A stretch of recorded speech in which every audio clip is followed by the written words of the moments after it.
My problem with that is that I think it's unethical. Really? If I Then were to don't ask you, do you think you're... turn your webcam on and start talking to me. I had a real life friend named Byron. He had absolutely nothing to gain by associating with me ever, but he really appreciated it. He liked it a lot because we could have conversations that he couldn't have with other people oftentimes. So I would assume you're kind of similar. I mean, maybe not, but it seems like it. Yeah, I've heard multiple people, including Melina, have told me that I remind you of him. I think I'm gonna attack Dr. K.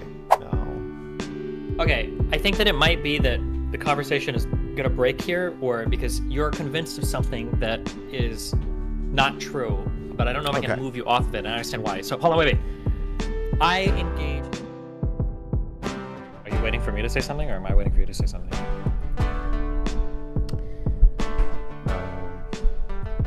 I feel like I'm waiting. Wait, I feel like I'm waiting you're waiting for you. me.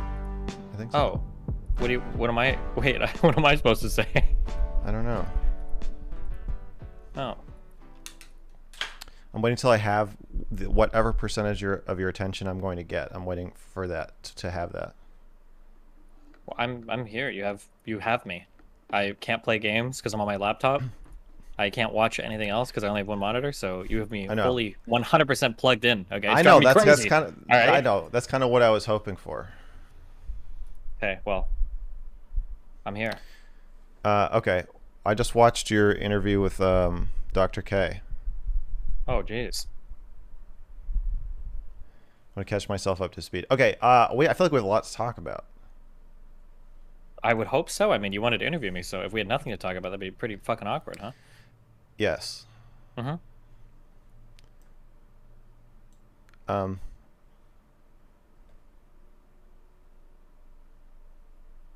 Okay, first I want to talk about our relationship as usual.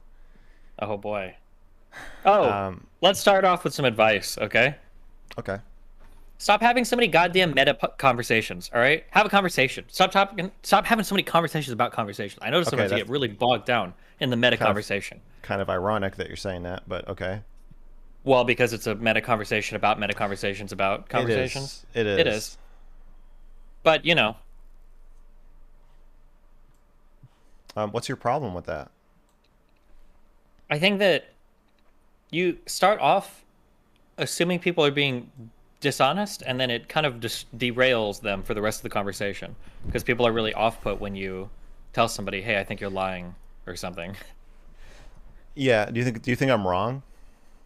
Doesn't matter if you're right or wrong. It destroys the rest of the conversation because you've already put the person on the defensive or whatever. I think that if you have the impression that somebody is lying, I think it's good to work your way around through to that so that you kind of both can arrive at that together, and then give them an opportunity to be more forthcoming rather than accusing them of lying. Do you see why I think that's a bit manipulative? Yeah, but conversation is all about manipulation to some extent. I know you think that, but I don't like to do it that way. Okay. That's fine. But just understand that you're going to make people very defensive, right? Yes, I know. Well, that's very clear, but I think... Ironically, I'm getting a reputation for being very manipulative. Yeah. And you have a reputation for being very not manipulative. And yet you're telling me to be more manipulative. Yeah. So what do you think about that? So let's say I'm having a conversation with somebody and they say, I really fucking hate X, okay? And I know they don't hate X. They're either saying it because they feel like they have to or because they feel like, right? So there's two approaches I can take. Instantly, I can go, I know that you're lying about hating X. You actually love X. This is going to... now we've established a conflict where I'm telling them they're lying about something, and we're going to fight about that. Now, people intrinsically don't view themselves as liars, so they're never going to believe you, right? But let's say instead they say, I hate X. I might say something like, okay, that's fair. I really enjoy doing Y in my life. I think I've had a lot of fun with it. Do you know anybody that does it? Okay, yeah, cool. It's kind of like X. It reminds you of that, you know. I think it's like kind of cool. I think it's pretty chill. And they're like, yeah, you know, I can kind of see that, sure. Yeah, actually, you know, it's okay.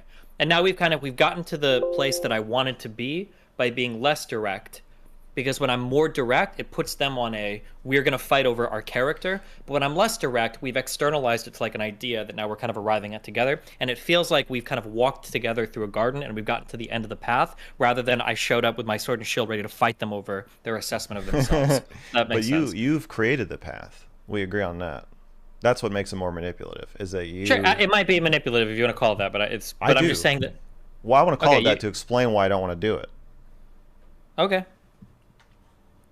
It all depends at the end of the day what your goal is, but all I'm saying is that all you're going to do is you're going to run into.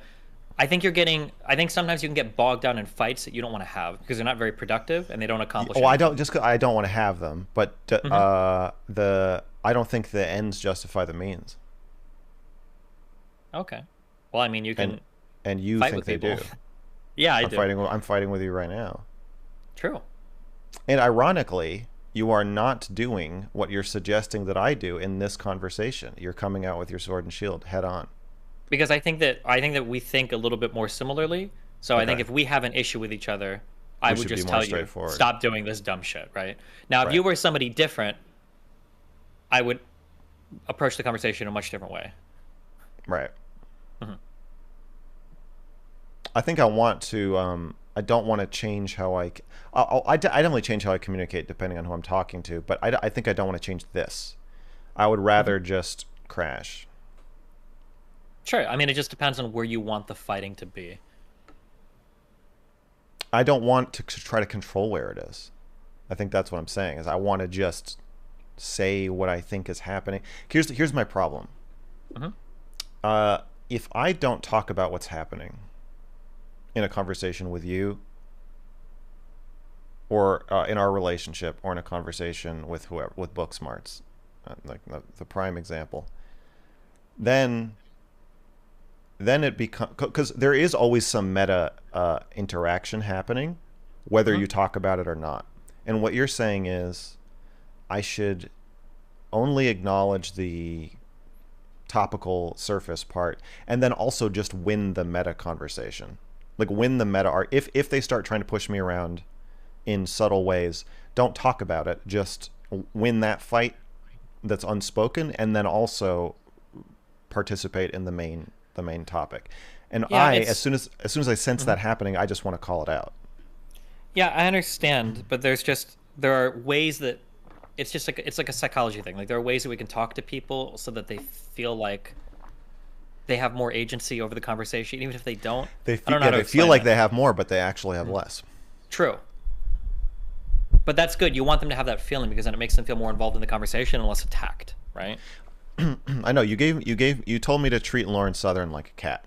The way that I would say it is, and this sounds even more condescending than how you were acting, but I would say sometimes you need to treat. I meant the first time we talked. Yeah, sure. You need to treat people like cats a little bit.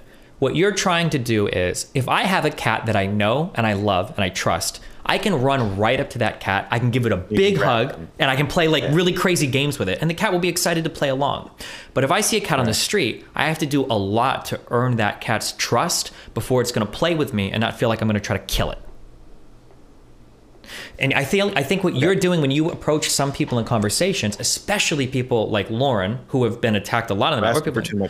Yeah, you're asking for, you want to rub her belly right off the bat. You wanted to roll over and rub her belly, a stray cat, with just immediately, and that is totally impossible for 99% of people to do. It's just not going to happen, right? Yeah. You said, don't just run up and start rubbing her belly, which is what I did. Mm-hmm. But my problem with that is that I think it's unethical. Really? Yeah, especially if I'm talking to somebody who may like end up saying something about themselves, possibly being radicalized and killing people or trying to kill migrants, like anything where they might, because she's not a cat.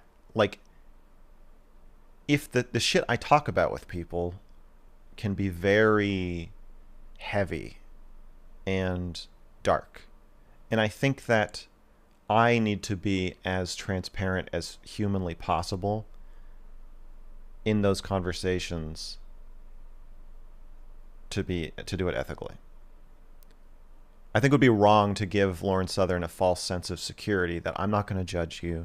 You know, we're just talking, and can you just kind of see how we get here? And then when she looks back at the path and she realizes, oh, you've led me down this. I mean, that's basically what Booksmarts did to me.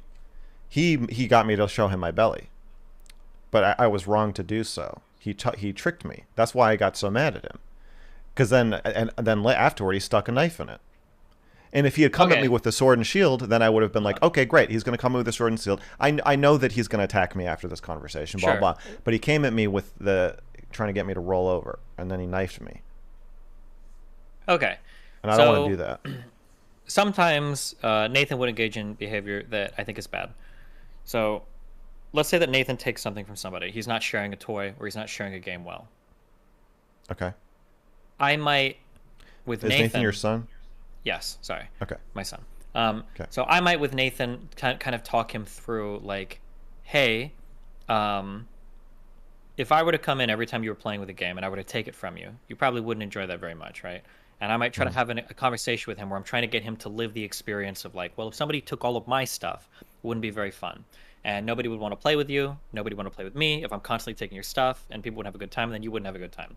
And I might try to get him to experience through that. Like, okay, so maybe it's better to share and not be taking things from people because it'll make sure everybody has a better experience. Or I could just say, Nathan, you need to share. Stop being an idiot. I could be more direct. Now, I don't think it's unethical to go through the experiential route where I'm kind of like demonstrating, you know, hey, like, let's think about these experiences so that we can evoke something in the mind that gets us closer to what I want to achieve, which is to get you to share your toys more. I don't think that's an unethical thing, right? Well, no, but you're his father. I mean, the relationship is, he knows that you're his father. He knows that you, first of all, you are... It's not about me. It's not about me being his father. That doesn't make the advice right. I could be a teacher. I could be a caretaker. I could be whatever. Okay, I'm not, but that's what I'm saying is I don't want to tell Lauren Southern that I am her caretaker or her teacher because I'm not. But I'm engaging in an intimate, it's an intimate interview, but it's also exploitative and dangerous. It's not so we got to be clear about the goal. It wasn't an interview. It was a confrontation where you were trying to get a concession.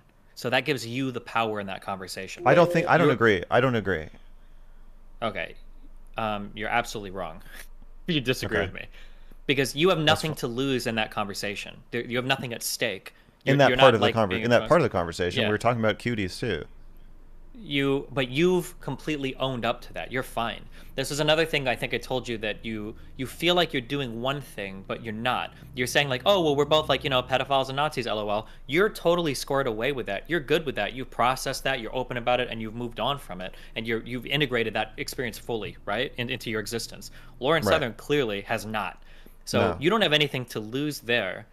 It would be like, imagine if I were talking about like an incredibly sexually closed off like woman who's in her 30s and she's like a virgin, right? And I start saying like, oh, okay, like I really like jerking off to My Little Pony, right? Now I'm really open with my sexual experience. Now you can be open, right? It's not going to be the same for us. You're like, wait, hold on. I'm like, okay, I may be in a better place to have a conversation about my controversies than she is, but that does not change the fact that the conversation was not set up as an interview, and it was not set up as a confrontation. Sure, it might not be. It became a confrontation, but I don't really care what it was set up as. But what it became was Lauren Southern was essentially on trial for something that she's done historically, and you were kind of like judge, jury, and executioner running that trial, where you were trying to get a concession from her, like, hey, I need you to admit that in a part of your life you were a fucking atrocious human being. So let's go ahead and get you to... I don't think that's what I said. I think I said I want you to answer these questions. And if the answer is you don't think you were an atrocious human being, that's fine. I just want you to have an answer or say that you don't want to talk about it. Yeah, but nobody's going to say they don't want to talk about it because then it sounds like they're making the concession all the same. If I were to ask you, do you think you're... turn your webcam on and start talking to me. Sure, but I'm just saying... This is what I'm talking about. I don't want to be pushed around. I don't want to be pushed around. It is. No. Because if I say in DMs, if I say, can we talk about our past controversies, including the migrant stuff, she says yes. So then we turn our cameras on and now we're talking. And then I say, okay, here are my questions about it, and she answers, and I say, well, I feel like you're being evasive. I don't think you're really answering. If she keeps evading at that point, unless I'm going to just be like let her off the hook and pretend that she has answered when she has not, which I don't want to do. She's trying to push me around. She's not trying to push you around. She's trying to dodge your aggression, is what it's perceived at from her point of view. No. But the aggression is only in response to her pushing me around. Yeah, but it's only in response. Because there's something she doesn't want. Because you have the power in that situation. You're trying to get a concession from her that she was a horrible person at one point in time. She's never made that concession.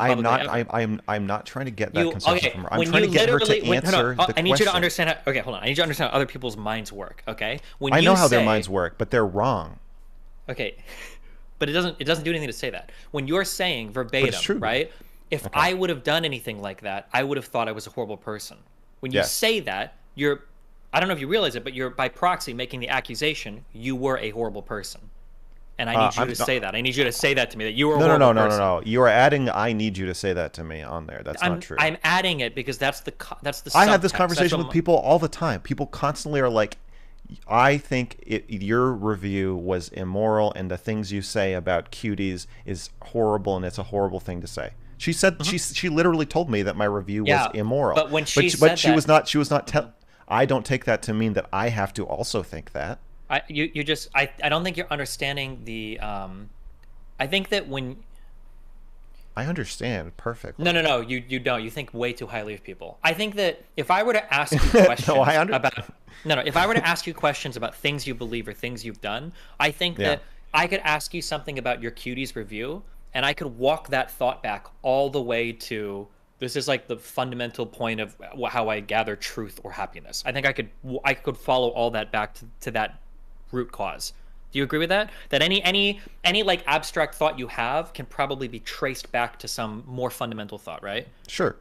That's very inhuman. Very, very, very few people can do that. So when you're approaching somebody, you mean very few people would be able to have that conversation and tie those things together to eventually. Very few, less than 1% of people could do that. Okay. So when you're having a conversation with somebody and you're offering what looks like a weakness to somebody, it's not. You're 100% put together and ready to explore that. So when Lauren was lashing out at you and she was like, okay, well, why did you cover the cuties review? You're sitting there like, and I've been in your position, so I'm empathizing, okay? But when she says that, that's almost like a, yeah, let's go there. Because I've already explored that fully. Right. I can own every single part of that conversation. I've had them all before, and I can be fully confident every step of the way when we're talking about that. So her attacking you with that is not the same as you attacking her with the let's talk about the migraine thing. Because clearly there's a lot of unresolved she has not stuff thought she has not thought exactly, yeah. So there's a huge, even though, this is what I was saying back at the original, even though it looked like you were offering her like a lifeline, like, oh, look, we're like the same, you're not. You've processed and integrated that so much more than she has with her experience. These are not the same things. And if anything, it almost looks like she's being baited or lured into getting dragged down with you. And she's hasn't even gotten to that point of processing that. But I didn't know that. Sure. Well, that's why I'm telling you, you need to make these assumptions with people, right? Most people aren't going to be able to. I need to assume that people have not processed anything that they've said or done, even 5 years later. At least if you're approaching something, because you were trying to get a novel admission from her. She's never publicly said any of that was bad. I don't think that's not what I was trying to do. You keep saying that's what I was trying to do, but that's not true. A lot of the conversation seemed to be revolving around getting her to say, like, well, you know, reflecting on it and say, well, isn't this kind of bad? No. Okay. It felt like that. I think she felt like that. Mm-hmm. I'm sure she did, but here's what she felt like that because just because I think something's bad doesn't mean I want you to think it's bad. What I wanted. But most people, just what you just said right there was very inhuman. Most people think that everybody has to agree what's bad and good. I know, but the reason she agreed to talk to me in the first place, I assume, is because she knows that I don't operate that way. So we do have some basis. Nobody knows that. So again, from personal relationship experience, friendship, you can say that you operate a certain way. Nobody believes you. Nobody will believe you until it comes to a point to where it's tested, and then people are going to treat you like a monster or like you're inhuman. Nobody believes you are the way you are until they've had firsthand experience with it, no matter how you say it. That's just absolutely true. So even if you say something like, hey, I'm very honest and I explore conversations. So why do you think she agreed to talk to me then? Probably because she genuinely finds your mind interesting, and she didn't know that she was going to have to defend her past that much. She thought we would go easy on each other. Maybe, yeah. Yeah, because she felt like I talked I'm not leaking it. I talked to her later that night about the conversation, and her impression was she felt like you were attacking her like everybody else, and she thought that since you had bad stuff in your past, you would kind of go easy on it because she has bad stuff in her past. But the reality is you haven't gone easy on your own past. You fully understood and integrated all of those experiences, and she hasn't. That's the difference. Okay. So, I don't think that's my responsibility. Do you? So I'm not here to care about the moral bullshit or whatever. But I am. I don't care. That's what we keep coming back to. You're very cynical. Sure. Okay. No. I'm not. What I'm saying is that, like, if you want to have a conversation with somebody, you have a certain end in mind. It's just important to be aware of that end. Okay. So now, if your response to me is Destiny, I actually don't give a fuck where my conversations end up. That's not true either. That's not true. They are. These are diametrically opposed. You got to choose one or the other. No. That's absolutely not true. Not giving a fuck is different from not trying to control something. I can care where the conversation goes without doing everything in my power to make it go there. But if you care where a conversation goes, you're going to exert some level of influence moving it there. Maybe absolutely. Not full on, like, mind subconsciously, manipulation. For sure. Subconsciously, subconsciously, consciously making choices in the so when you ask a question, I care more about the choice. I care more about the choices than I care about the end goal. I care more about how I conduct myself. I care more about the morality of how I'm conducting myself in a conversation than I care about whether it goes where I want it to go. That's like fine. You see that there's a balancing act. You just have to understand that. Yeah, it's not a balancing act. That's the problem. Is you have to. You think you just have to pick one? Well, at some point, you might run into an area where these things become binary. You can either do one or either do the other. You're not always going to be able to. I choose the moral derailment of the conversation into endless meta fighting over getting the cat to expose its belly so I can gut it. Sure, you can do that. It's your prerogative. I think it's wrong. But just be aware it's wrong. Okay, I would disagree, but okay. Why do you disagree that it's wrong?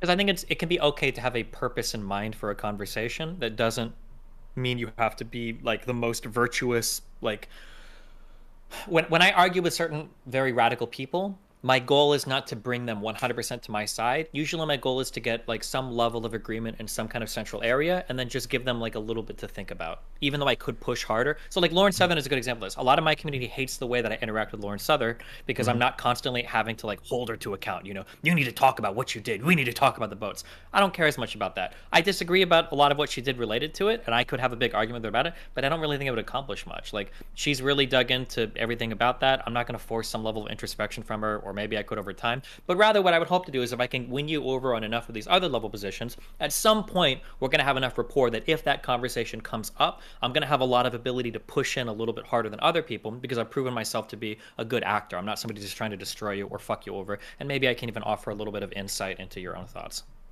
But that will destroy her. I don't think so. Okay, do we both agree that if I had been nicer, I probably could have gotten her to say a lot more about the boats? For sure. I probably could have gotten her to like cry. Depending, maybe. I don't know if she's. But there's probably some combination of things I could have done to get her to, not out of remorse, but out of something, some feeling about the accusation or what happened or how big of a part it's played in her. Okay. I don't think that's right. Okay. It's weird that you're giving me this advice going into an interview with you. Well, the way that we talk is going to be different than how you talk with any other person, so it doesn't really matter. Okay, so you want me to be forthright with you. I don't want you to do anything. I just want you to be aware of what happens. Do you want me to try to manipulate you into telling me things that you don't want to tell me? You can do whatever you want to do, but I'm just saying be aware of. No, you're saying I can try and that I'll fail. I'm saying that if you have conversations. No. I'm saying if you have conversations in certain ways, it's going to cause certain things to happen, and you just have to be aware of that. If you don't give a fuck, then I mean that's fine. But I'm not trying to present like my style of conversation as right or wrong, even if it feels that way. kind of like how Lauren felt like you were calling her evil, even if you weren't actually calling her evil, right? Because I haven't said anything about your style of conversation. I'm just saying that like if you have a style of conversation that is more confrontational, if you haven't earned a lot of rapport with a person, then they're going to get really defensive and locked down, and you're not going to get much farther into the conversation, I don't think. Okay. But if you want to do that, fuck it, go for it. I do. Okay. And I'm going to do it right now. Okay. I'm an open person, so you can be as whatever you want with me. I'm fine, but You're guarded. not really. You don't think so? No, but kind of. It's a little weird. Okay, I feel like there's a few topics I want to talk to you about. Okay. Um,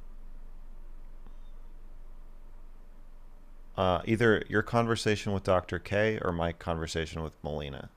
Things where I want to. I feel like there's just like. Also, do you look at your subreddit? Yeah, all the time. Okay. Yeah. So their opinion of me is like all over the place. It was good, and then it was very suspicious. There's like a jerk wave. Then if there's too much of somebody, there's going to be a counter jerk wave, and then there will be like a counter jerk wave. That's just like the nature of the internet. Yeah. Okay, so they've mentioned me betraying you, or me being a sociopath, or me being super needy and wanting to talk to you all the time, or wanting your attention, or wanting your airtime on your streams. Mm-hmm. And then they've talked about us having some horrible falling out, or they talk about me becoming a gigantic streamer and then betraying you somehow. Yeah. And then Melina, I think, touched on all of those in one way or another.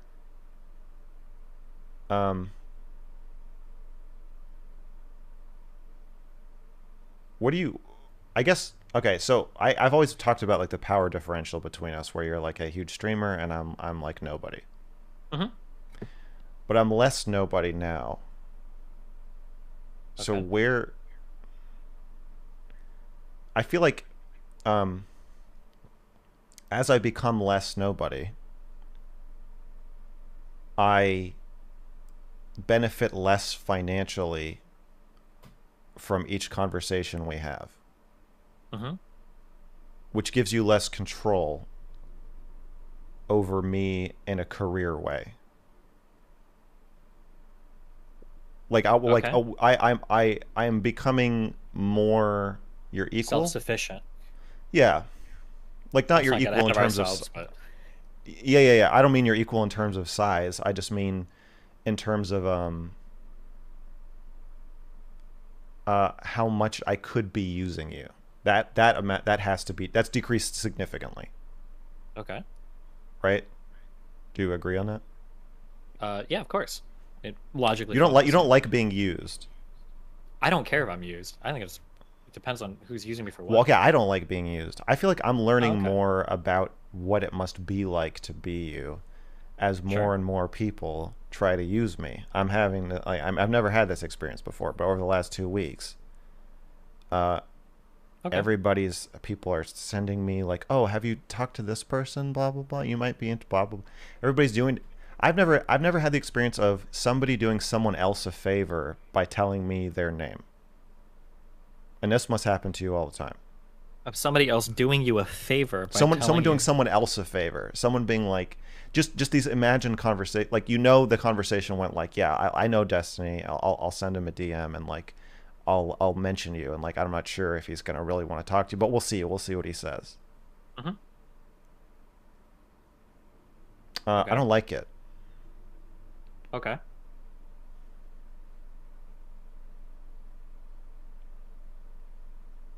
I feel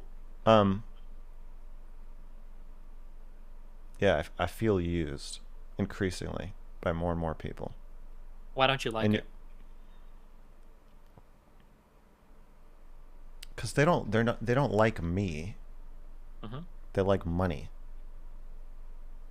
They don't care about me. Have They you care about developed the it? Do you feel like you the have attention some on way? me. Yeah, do you feel like you have some way of weeding out those types of people, I guess, that contact you, or? No, because a lot of them also genuinely like you. Hmm. Even some of my friends, they're like really excited. They're excited about the channel in a way that they've never been before. Okay. And it's like, well, you're not really excited about the channel. You're excited about like fame and power. But that's not me. That's nothing to do with me. Yeah.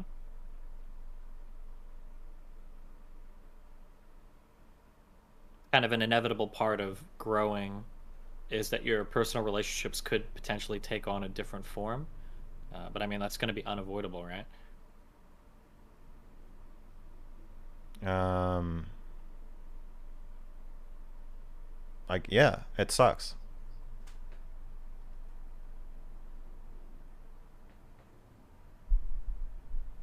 Have you thought at all about how to, I guess, divine from people their intentions in associating with you, or to figure out? Is that possible? I mean, I don't yeah, know. Do you sure. have, I can become more. You're saying just go Scarface and be more paranoid. maybe, I don't know. Depends how much it bothers you. It bothers me a lot. Okay, well, Okay, so in terms of you and me, do we agree that this dynamic is decreasing as I grow, or insofar as the dynamic exists and could be observed by some people, yeah, it's probably decreasing. I'm asking you what you think. This is an I don't interview care about this. This is something I don't care about at all. If there are because girls it out there that want to fuck me for fame, or if there are people that think they can leech off my thing to be more popular, as long as I'm having a good time, I truly don't give a fuck. I don't care. So I can be cognizant of any dynamic that exists, but like it's just not something that I'm really that concerned about. it doesn't bother you. No.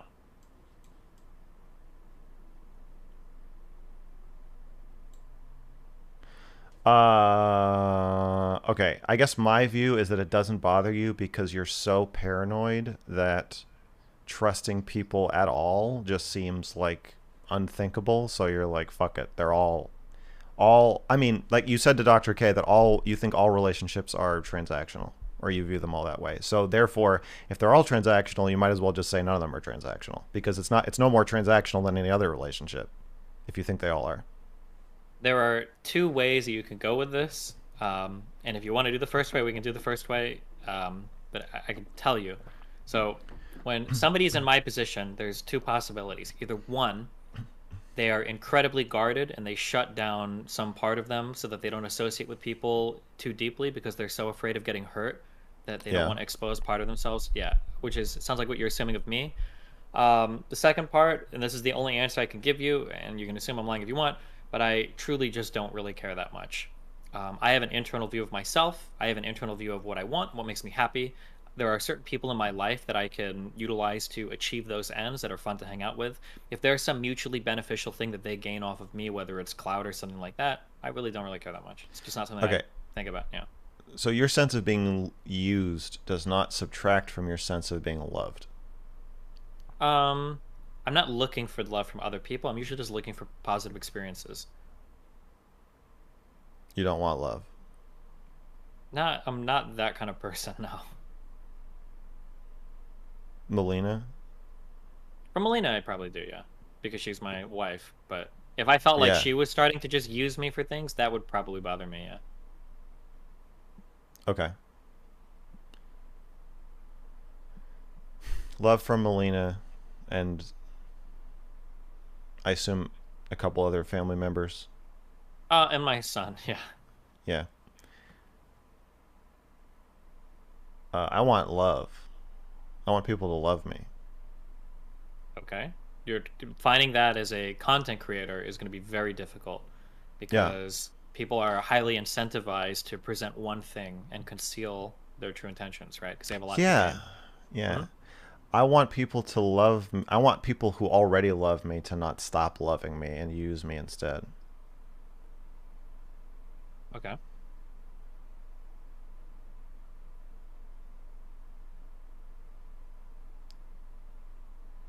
What do you think about that? It's going to depend from relationship to relationship. Do you feel How, yeah. do you feel that um you have lost any of that? I've never really had very many friends, not close friends that I care about that much. So growing up, I probably only really had like two close friends, and then these Okay. days I probably have like less than five, maybe.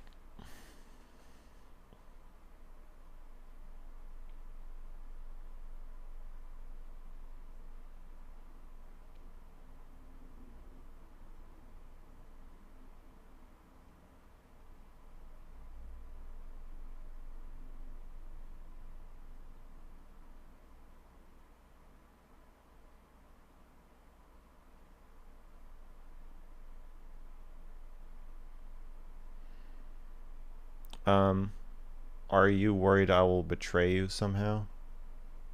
Not really, but I try not to worry about things I don't have much control over. It seems like I would just be robbing myself of any like immediate happiness or satisfaction by doing it.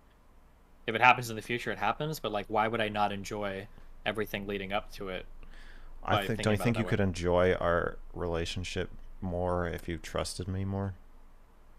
Not really, because it's not like there's some part of me that you have don't have access to, like I just think because of there my is. thoughts.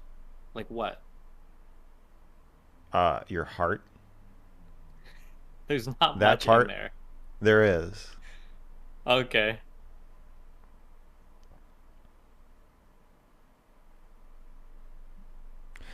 You have to admit, I seem like a pretty trustworthy person. Probably, maybe not. I'm not Like sure if there were actually. like if you were gonna trust like a streamer who just random, I guess I wasn't a streamer. You made me into a streamer. But if you're gonna trust like a guy, a content creator that just like showed up, I feel like I'm a pretty good candidate for someone to trust, even though the situation certainly does not lend itself to trust. That's what I'm. You know what I think. I think I met you and I was like, this is great. Like he's Uh-huh. platforming me, but also I like you and like we can Uh-huh. talk to each other and you're Uh-huh. helping me and and helping me navigate this confusing mess.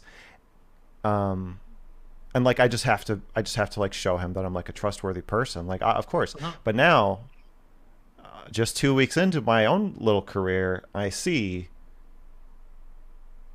you can't trust anyone. Yeah, kind Everyone is of. Well, lying. a little bit. So then I feel embarrassed. I feel embarrassed that I thought I could um, seem trustworthy enough to you because you're You probably want you would be somebody that I would have the least trust in for a long period of time. hmm. Um, Why this is is that? yeah. So I approach all of these topics in a very I'll say autistic way or inhuman way maybe. So this is gonna sound a little bit weird, but I think when a lot of people look at somebody they trust, they think of like, okay, I feel like a warm connection to this person and they seem like they genuinely care about me, so they wouldn't do anything to hurt me. Does that sound right? I don't think you're not human. Yeah, well, I'm just asking a basic question. Don't jump ahead of me. Well, no, you already said that. So Sure. Well, I don't. okay, I think I'll skip ahead then. The way that I view trust is, yeah. does somebody have more to gain or more to lose by, I guess, like backstabbing me or betraying me? Is usually Yes, how I view it. but As my long as own somebody has more to lose than they would than to gain by backstabbing, then I could. This is that's probably a that's trustworthy person, that's not right? trust. That's literally not the Sure. definition of trust. That's fine. Trust You would can, be but that's I trust would understand what you're be saying. Yeah. trust would be if I have more to gain by backstabbing you, and you still believe and put faith in and behave as though and still show me the cat belly anyway because you Yeah, I don't trust believe that that. I don't trust you anybody like that. you I don't think that's true. well that's you don't trust anybody. No. Okay. If that's the definition you want to use, then yeah, I don't trust anybody. So I for think somebody like I you, already have more to gain by betraying you than I do by being friends with you. I don't think you have anything to gain by betraying me right now. No, I think so. like what? People like fights. People like drama. I don't know. Yeah, okay. Why did Vaush and Hassan do it? Hassan did it because he was threatened by me a little bit, and I think he has self-esteem issues. Do you think it hurt And his career? No, he had a lot to gain from it career-wise because there was a rift growing between our two communities where there was a genuine thirst in my community for somebody more far left. So he had a lot to gain by severing that connection and then working on continuing to build his own stuff and then capitalizing on the exodus of fans from me when he Okay, did that. okay, Yeah. okay. So, so betraying you now would be premature. I have to wait until I can define myself against you, develop Yeah. cultivate a thirst for it, and then force a break. hmm Okay. And so, so that's why you still trust me. I see. Well, yeah, and you have like very little to lose by fucking around too. Like, there's a lot of you on the internet. You've been attacked in a lot of ways. So I feel like you could backstab me, and it's not like it's gonna hurt you at all. So that's why when I say like, do I trust this person? Like, if I'm dealing with like a private citizen, for instance, somebody that's not a public internet figure, I would have a high degree of trust in that person because if they fuck me over, they publicly their lives can be destroyed. So I feel like this person will never do like that. Yeah. I'm uncancelable, and you don't A have little bit, a lot of leverage over me. Yeah, basically, it comes down to leverage, and I have none of that, and I don't think I could ever get that over somebody like you. So.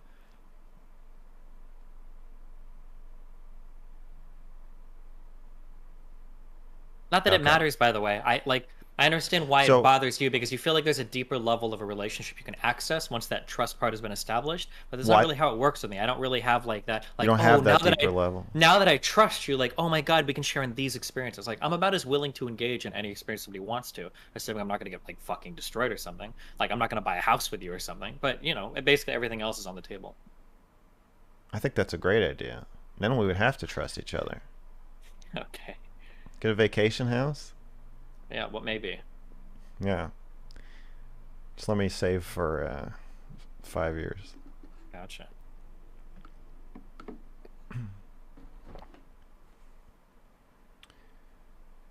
Okay.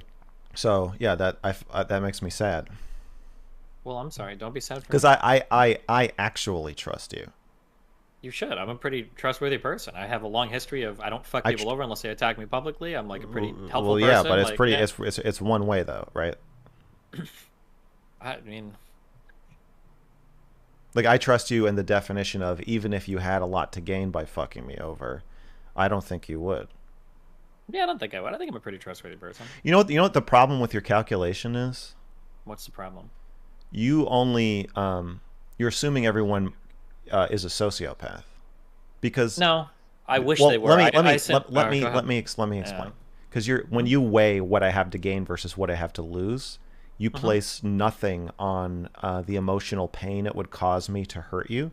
You place nothing on me caring about your well-being. You place nothing on morality. That is not factored into your calculation. It is subscribers, money, social standing, things like that. That is the only thing that factors in.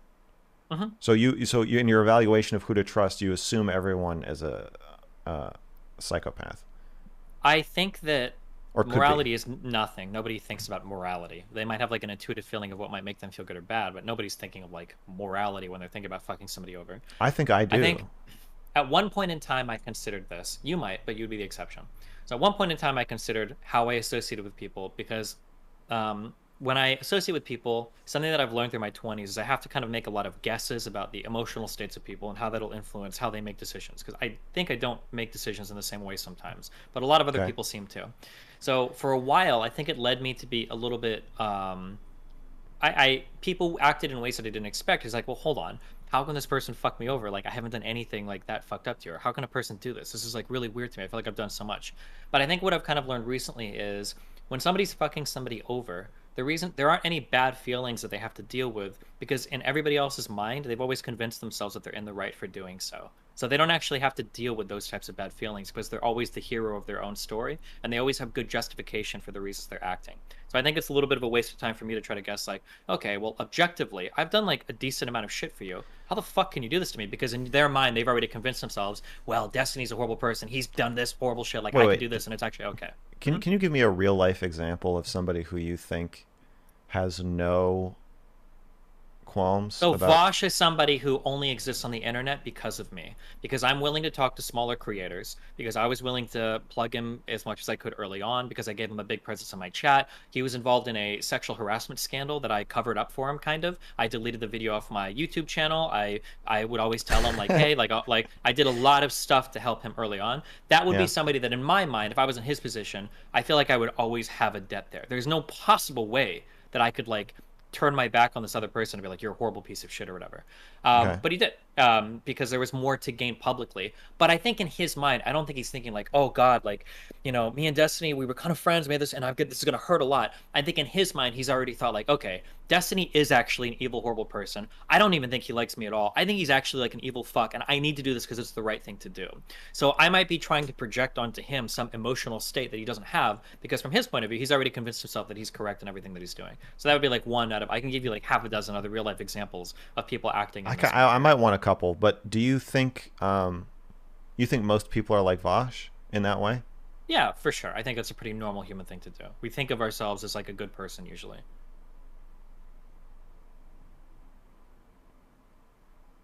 Also, to be clear, because when we have these conversations, I'm talking about how other people talk about. I'm not a perfect person either. Like I've made mistakes and I've done bad things to people too. So I mean, like it's not like Yeah. I'm not saying that like I'm a perfect person and everybody's Sure, fucked me sure. over. And Whatever. just to be clear. Yeah. Whatever. I have to give the caveat for the audience. Yeah. But I understand.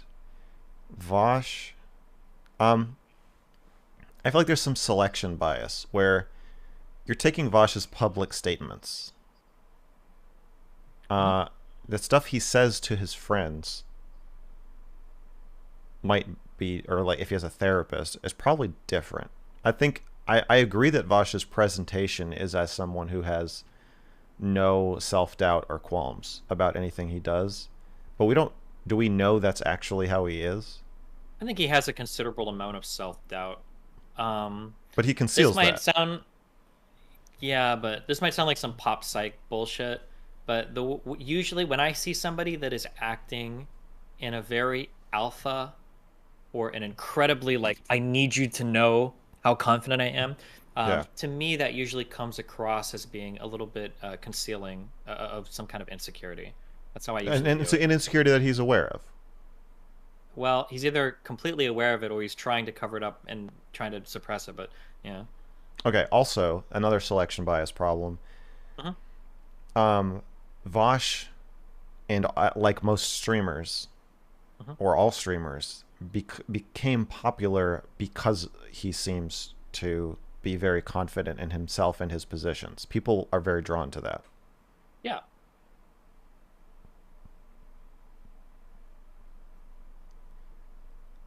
So I guess I just don't agree that most people. I think most people are more like Lauren Southern, where like part of her is very confident in her decisions, and part of her is not. And like sure, she has this, but you only show the confident part. You never want people to know the parts you're not confident. Absolutely, but the other part is there. I feel like only in like really crazy. That's why I think you're assuming everybody might be a sociopath, because I don't think people are sociopaths. I think people are predictably selfish. But just to be clear, you're describing an extreme level of selfishness. I think. I think it's a totally normal, but I might just be very cynical. I think everybody is very selfish. That's what I'm saying. I think you're very cynical. Okay, I mean, even at the beginning of the conversation, you're like, Max, you're talking to people like they're not stupid. Yeah, but they need to talk like they're dumb. You can call me cynical, but I don't assume everybody is a sociopath. I think people are like pretty predictably selfish, is what I would say. Yes, I know that you don't think that you're assuming everybody's a sociopath. I'm just pointing out that you do not factor the morality or anybody else caring about you into any of these calculations. Well, I think people care about you to the extent that you provide something to them. And once you don't provide that thing, or if they can get something better from somewhere else, and they'll switch. That's how I view it. So you think sound sociopathic when I say it that way, but I think the feelings in other people... No, it just sounds like I've been backstabbed too many times. Okay. I want to put some shea butter on your back wounds. Okay. Okay. I think that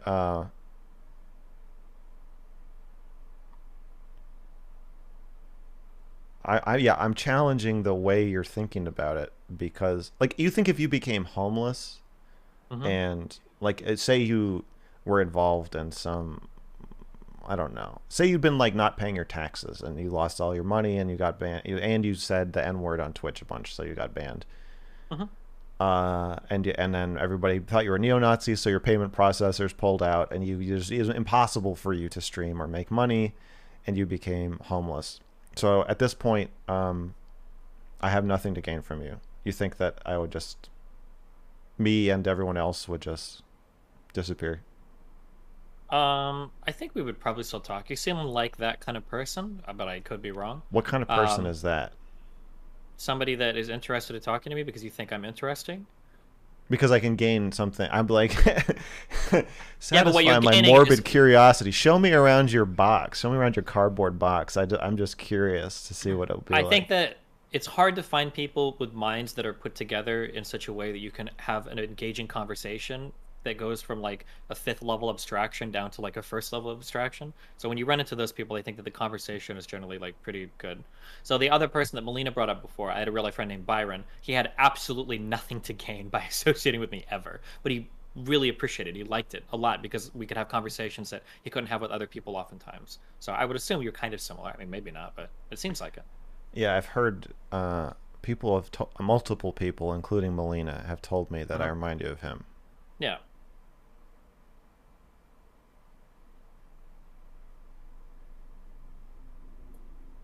And I've seen people on your subreddit commenting about being worried about how sensitive I am emotionally. Okay. Does that worry you? What people? I don't worry about what people on my subreddit think. No. My sensitivity. Um, a little bit. It doesn't worry about us talking. I just think it inhibits some of your conversations sometimes. I'm used to talking to sensitive people. Yeah. Um.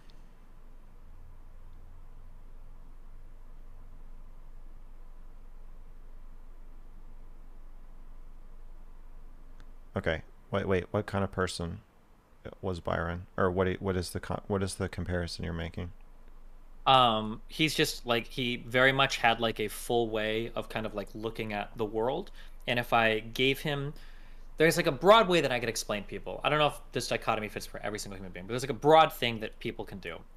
I can give somebody an idea, and there's two ways that they can process it.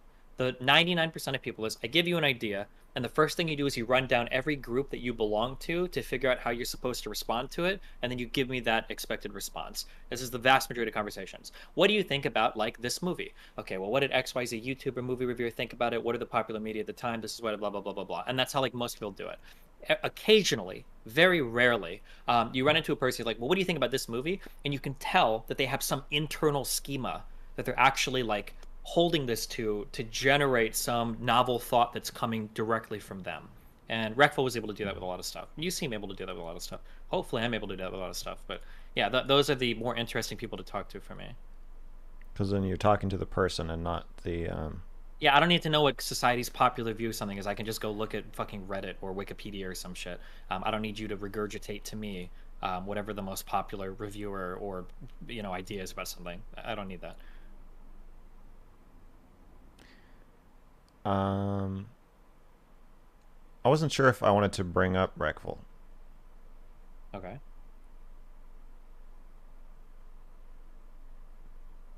Okay. A couple. It's all tied together. I talked to Melina. Melina talked about you. Talked about Reckful. Talked about Dr. K. I watched you watch a video about Reckful and Dr. K. Okay. Um,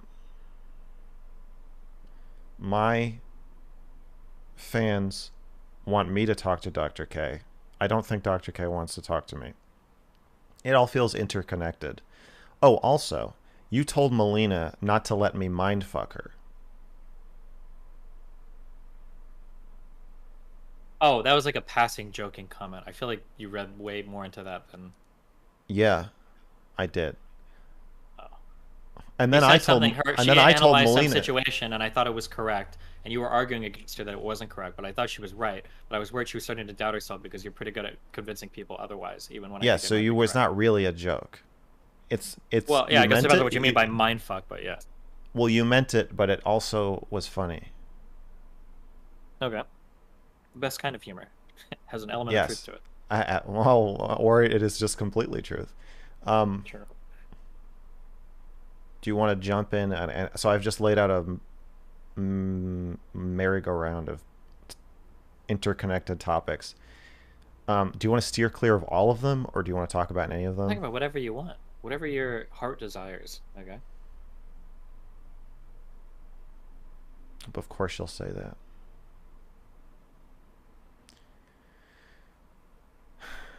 Um,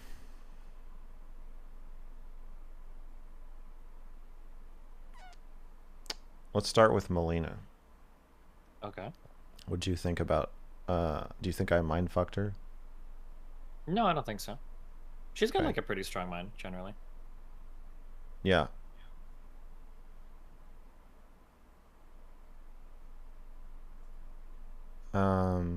She's pretty pushy. She can be, yeah. But I think if you're dating me, that the girl is always going to be kind of like that. Because if you're not that, you're going Yeah, to get she has to steamrolled, be. and Absolutely. I'm going to get really absolutely. bored really quickly. Yeah. Yeah. Um, I think I'm gonna attack Dr. K. Okay.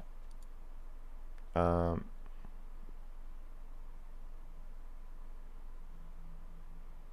I don't like what he's doing, Yep, I remember that part of the conversation. and after watching you react to the guy's video about Reckful and Dr. K, I like what he's doing less. But I already wanted to attack him. Not attack, but Challenge. assail. Yeah, a challenge. A challenge. What do you? What did you think of Dr. K's video with Melina? Fuck. It's been a while since I've watched it. He tried to convince her that she wants to have. Well, this is a short version. Try to convince her that being non-monogamous with you is her sacrificing herself to make you happy, and then like got her to cry a few times about it, and then basically told her like, are you going to keep living for other people, or are you going to like be your own person and stand up for yourself, basically? I think that when you hit on something that's exceptional in a person's life, being in an open relationship is a pretty exceptional thing, like an exception to the norm. I think it's To a okay to prude. question. No, to 99% of humans, okay? Or 98% of humans. I think it's okay to push into that area to see how they feel about it. Um, and it wouldn't surprise me that somebody would ask questions like, do you really want to do this? How do you feel about this? It's causing you problems. Like, are these problems that you want? Are you doing this for yourself or for somebody else? I think it's a fair line of questioning. I think it's wildly inappropriate. Wait, no, no. How did you Mhm. feel? How do you feel? How did you feel watching it? Um, Whether it's pretty. fair or not, like, this guy is trying to shut down your shit. You gonna have no problem with that? Um, if Melina decided that she wanted a different type of relationship, that's her decision to make. And if somebody else can talk her out of the one that we're in right now, that means she feels way less strongly about it than I do. So the only thing he could possibly be doing is exposing some fracture that's just going to grow over time anyway. So he would be shortcutting the process. Okay, whether you okay, so you believe he's stress testing Melina, but you're okay with In you a want way, him? that's literally kind of my approach to open relationships. That's why I don't care if my partner fucks somebody else, because if they do and then they leave me It's because they stress like somebody testing the else whole more, relationship. yeah, I'm like, okay, well, fuck it. I guess we're gonna work anyway. Like, I'm not gonna sit here and pretend to be monogamous and then like you cheat on me. So like, I don't give a fuck about that. Like, go have fun with other people. If you like somebody else more, then I mean, go have a relationship with them. Knock yourself out. Yeah. If you betray me, you betray me. I mean, I wouldn't consider it a betrayal. I mean, what are the chances of 7 billion people that I'm the best match for you? Like, if you can find somebody else, like, don't let me hold you But down. that's Like, what love is. when you still care about somebody and still want to be with them, even if they're not the best match, or even if they can't provide you with anything, even I if don't ever they're want to be homeless. that person in somebody else's life, so I wouldn't want that person to expect me of them as well. I think there's like a certain But then level you of won't be in sacrifice. anybody's life. You're saying it's like you're saying you only deserve to have love or friendship if you are the best person. Or if you, at least it feels like Like it it's at a the time. meritocracy. Now, things that can build into the best can be things that are hard for other people to match. So, for instance, part of the reason why me and Melina are right now the best for each other is because we have like 3 years of experience with each other. I wouldn't expect her to meet somebody, even if they're slightly better than me in other aspects, to all of a sudden meet and beat like that shared history that we have. You know, like you do build on things.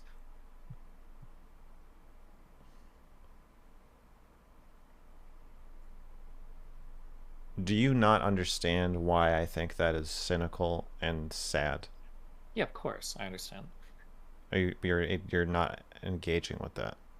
I don't have that part of me that cares about that. So I can restate it back to you and you can tell me if I understand what you're saying. Oh, I But know you understand it. You're just not. okay, then yeah, there's like I like you're trying to when you talk around it, it feels like you're trying to evoke some sense of longing or melancholy or sadness in it, but I just really don't care that much. It's not something I really No, feel no, bad no. about. I no. Uh, It's. I'm not trying to evoke anything. If you, I just want okay, you to say. I want you to say you don't care. I just about want you to. what? I just want you to answer.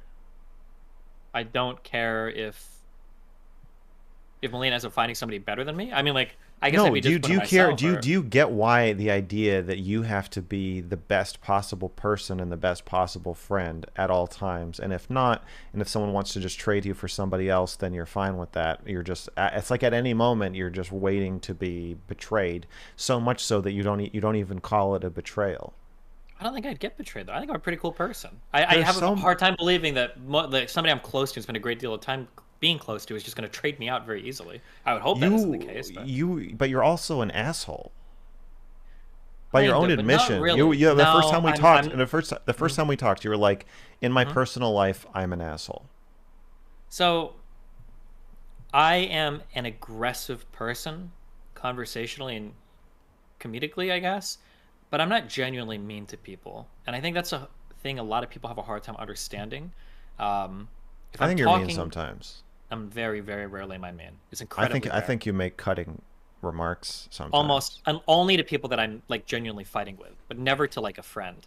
Like there are things that I could joke about with Mr. Mooten or Dan or Melina if I just wanted to be mean, but I stay away from those topics pretty far. And if you ever have the chance to interview people I've been with on stream a lot in the past, you can even ask Lauren. Like there are times where I'll tell people, I'm like in DMs, be like, hey, if there's like a topic that you don't want me to touch or you don't want me to joke about or something you want to stay off, like I'm totally cool staying off of that. Like when I'm being mean, it's like mean in a funny way that I hope they can push back on and deal with. But it's not like I'm trying to find what are the things that hurt you the most that I'm going to joke about. That's not usually my approach, or it's never my approach. It's someone I'm trying to be friendly with.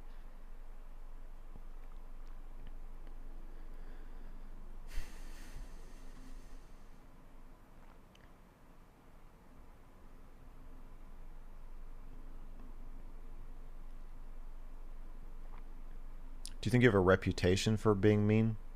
Yeah, but I think it's because most people don't understand what that means. Are we having a semantic problem? No, it's a relation like understanding how other people feel. Um, People here's like the issue, okay? Somebody will see me with a girl, okay? And a girl says something like, I really like Blink 182. And I say, Blink 182? That's a dog shit band. Why do you listen to such garbage music? And then like we'll laugh and joke about it. And somebody will see that behavior and they'll go, okay, I'm gonna be like Destiny. So then they find a girl in real life like, hey, what's up? And the girl's like, hey, how's it going? And the guy's like, you're really fucking fat. And he's like, I'm doing like the Destiny thing where I'm being mean to them, and now it's gonna. And they're like, wait, this doesn't work at all. And I've seen fans like firsthand that are like friends of friends interact with people like that. Like, oh, this guy's like a really big fan of you, so he's an asshole to everybody. And then when I see how they talk, I'm like, wait, hold on, hold on. This guy's not being like mean funny. This guy's just being really mean. Like these aren't like jokes. There's not like everybody can share in and laugh and go back and forth. He's just like really fucking mean. So I think people have a hard time I'll call it like chemistry or something, where I say like the way that you associate with people, but I can Sure. find people and joke with them in aggressive ways that's pushing or testing boundaries, but it's actually like done in a really respectful manner, and I'm not actually trying to upset somebody or actually trying to dig in and make somebody feel bad about themselves. Okay. And So I the think people. sometimes people see me do that and they think, oh, that's just Jesse being mean, but there's like a dance or a process here where I'm actually being pretty careful at what I'm joking about. Okay. So you think that people are misunderstanding these interactions. They For are sure. misreading both you and the person you're supposedly being mean to. Hmm. You're being aggressive and playful, but you generally are not mean. For sure.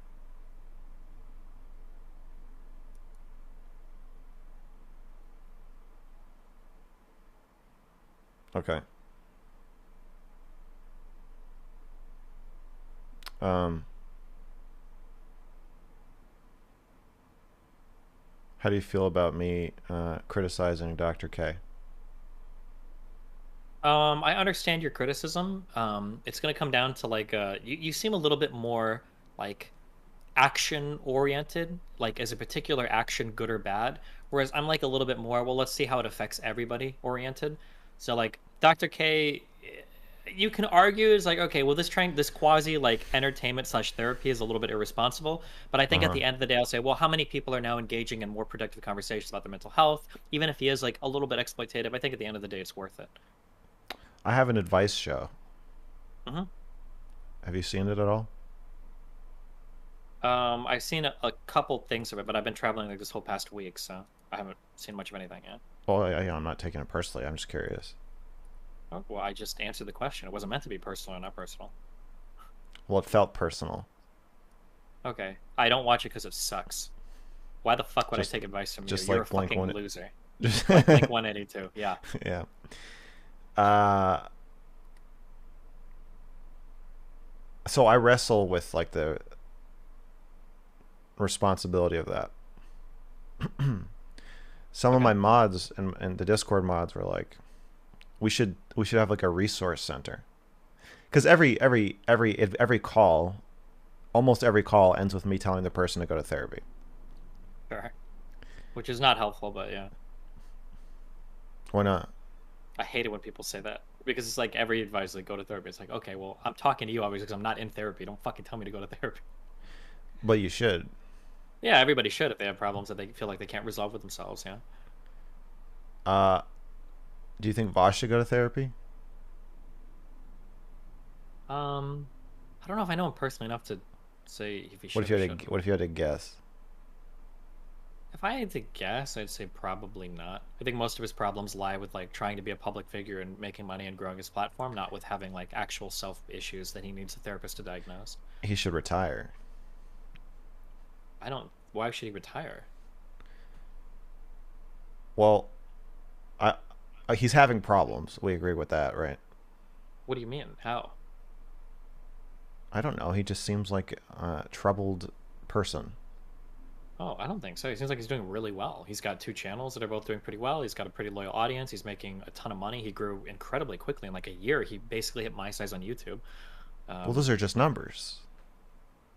Sure, insofar as his personal life goes, I don't watch You enough of see, his streams to know. But maybe do you think his personal life is like really bad or something? Or I think maybe we have different definitions of what when someone seems troubled. To I mean, me, I'm just looking from a business he wise. seems He like seems he's on the successful, verge but of like snapping at all times. He does seems he? like he, yeah, kind of, yeah. Oh, I don't think so. He seems pretty normal. I think that he approaches some people, me especially, with a very big amount of vitriol. But he doesn't seem like he's close to snapping or anything. But Okay, I guess yeah, maybe I think a lot more people should go to therapy than you think. Do you think I maybe. should go to therapy? Um, I don't know you enough to say. I'm not sure. Just you don't want to guess. Probably not. I don't think so. But maybe if you want to. Okay, Not and sure. you don't think you should go to therapy? Absolutely not. Why not? Because I ain't got the time for that. I'm trying to climb to Masters on the Rift. Okay, I'm going big with Mr. Witness Season Elite. I think that therapists are there to provide you tools to deal with issues in your life that you feel like you don't have the ability to deal with. And I don't feel like there are any parts of my life that I am incapable of dealing with. So I need some external like motivator or somebody to supply me with the tools to analyze or deal with things. I have a different view of therapy. Okay.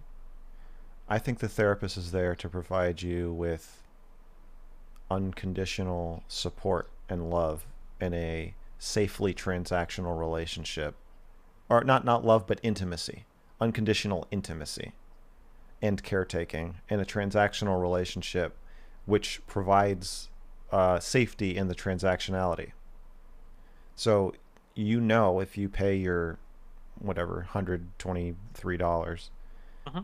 then they're going to show up for you, and you don't have to worry about that calculation that you do when you decide if you can trust somebody Uh-huh. is completely removed. Okay. You I can't you totally can trust disagree, that. but okay. What do you disagree about?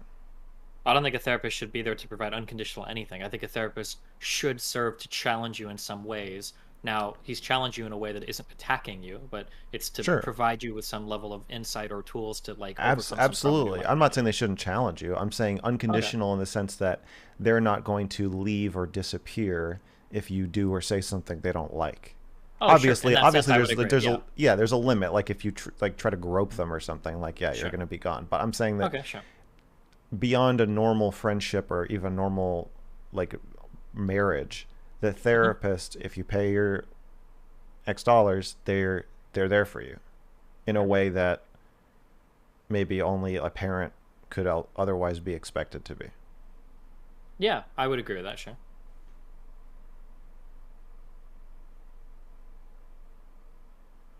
Okay, so you can. Okay, so you think. Anyway, well, okay. What my point is that at the end of every call, I tell the person to go to therapy because I can't fucking help you and you need help. Hmm. Dr. K doesn't do that. Okay. I'm also not a therapist. Okay. So I want to acknowledge that I do have an advice show and I do exploit people for money. Hmm. Um, they're not on camera. And the conversations are very focused to one issue. So the person says, uh, how come I blah, blah, blah every time I blah, blah, blah. Well, I don't want to give any examples because I'm going to accidentally blurt out a real one. But, and then I say what I think, and then I say go to therapy, and then that's it. Okay. So I just want to disclose that. That said, um, okay, you're saying that you're okay with Dr. K sort of digging around in people's minds, semi to help them, semi for content, and all the wonderful gray area in between, Yeah. because you think the net effect, even though you think it is at times irresponsible and maybe even harmful, the net effect is positive. The net effect is positive. I don't know how much of it is actually harmful to an individual. I'd have to think about that, but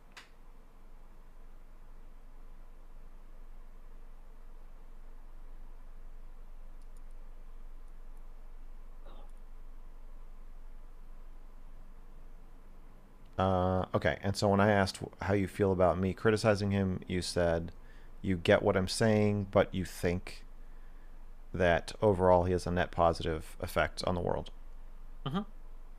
because people go to therapy, which you think is also a stupid waste of time. But you're No, I well, didn't. Well, hold on. Wait. I never said that. I said it's a okay. waste of time to tell everybody to go to therapy, but I think there Isn't can that be what he's huge advantages here.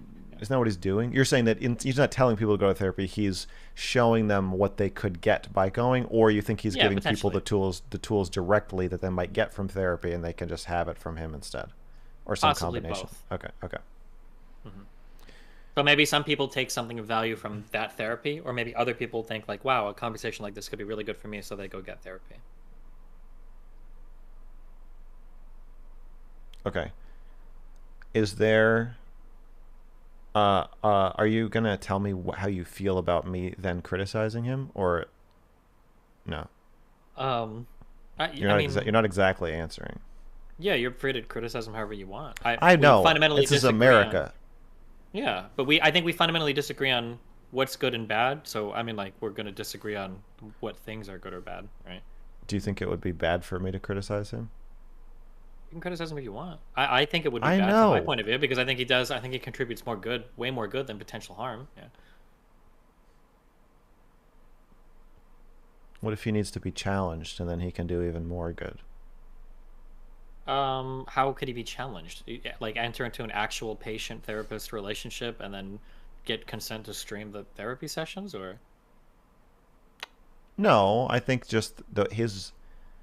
I think he should continue to talk about the ideas he talks about. I just think the way he's doing it is unethical. it doesn't really work unless you have a person to talk to, though. No.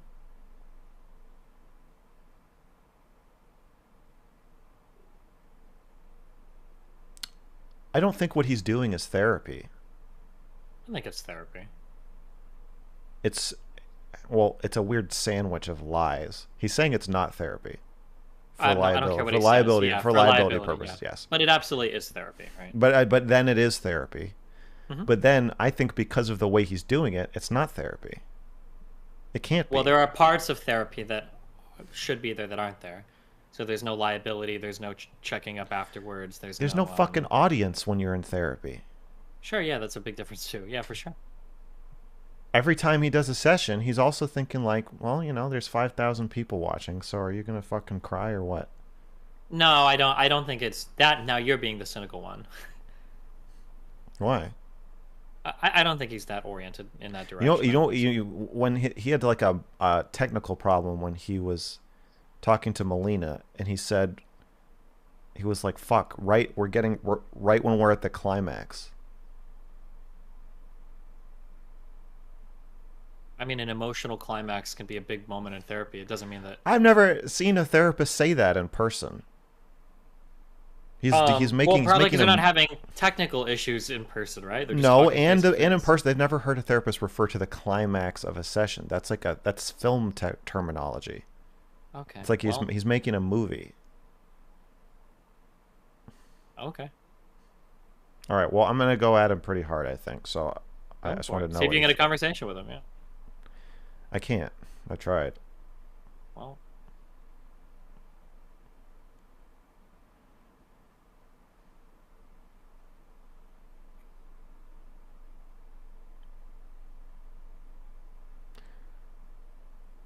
All right, you have anything else to say about any of that? Dr. K. Yeah. No. Good luck. Do what you want. Good luck, buddy. Have fun. Good luck. Be Have fun. safe. Be safe. Yeah. Okay. Um.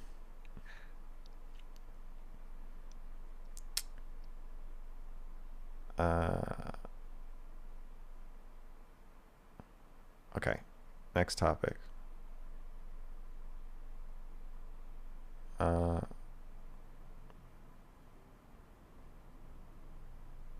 Fans. How do you feel about having fans? How do you feel about fans? Cool. Validates my ideas. Makes me feel important. Makes me a lot of money. Like it's probably a good thing, right? There's good parts of it. There's some bad Hmm. parts of it too, though. Sure. Like what? Like expectations the public has on you, potential hate or anti-fans, or what?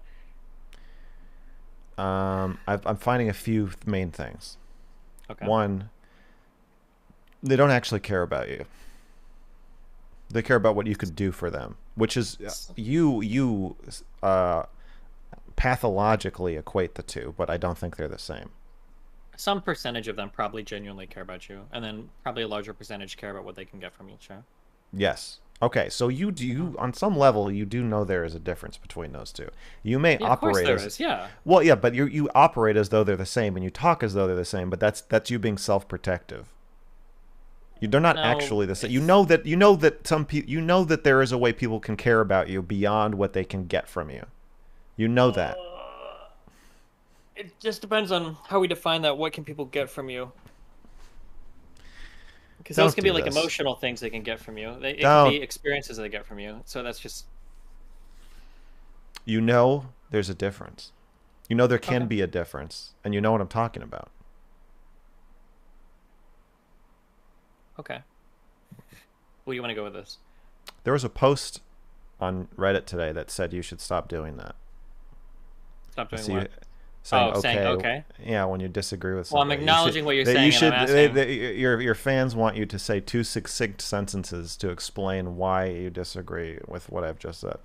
Okay, the reason why I disagree is because I think that people are getting something out of you, but when I say that, people view it in a very materialistic or silly sense, like, oh, like you're giving them money, or oh, like you're having sex with them. But I think there's a lot of things that we can get from other people that make it worthwhile. So, for instance, we can get the warmth or enjoyment of being next to somebody we love. We can get like a pleasurable conversation or an experience that it's fun, like playing games. There are other things you can get that are a little bit more immaterial than like Okay. the very shallow material. No, no, hold on. You told me to explain it, so now I'm going to explain it. Okay, there are Well, I things said we can two get from succinct people. sentences, but go ahead. This is all one big run-on sentence so far. Okay? I Okay. haven't even gotten sentence number 2 yet. Okay, Okay. and this is All all right. just a hyphenated part in the middle. Okay, so I'm gonna finish my first sentence. Okay, there are I things that we can understand. get from people that are relatively immaterial.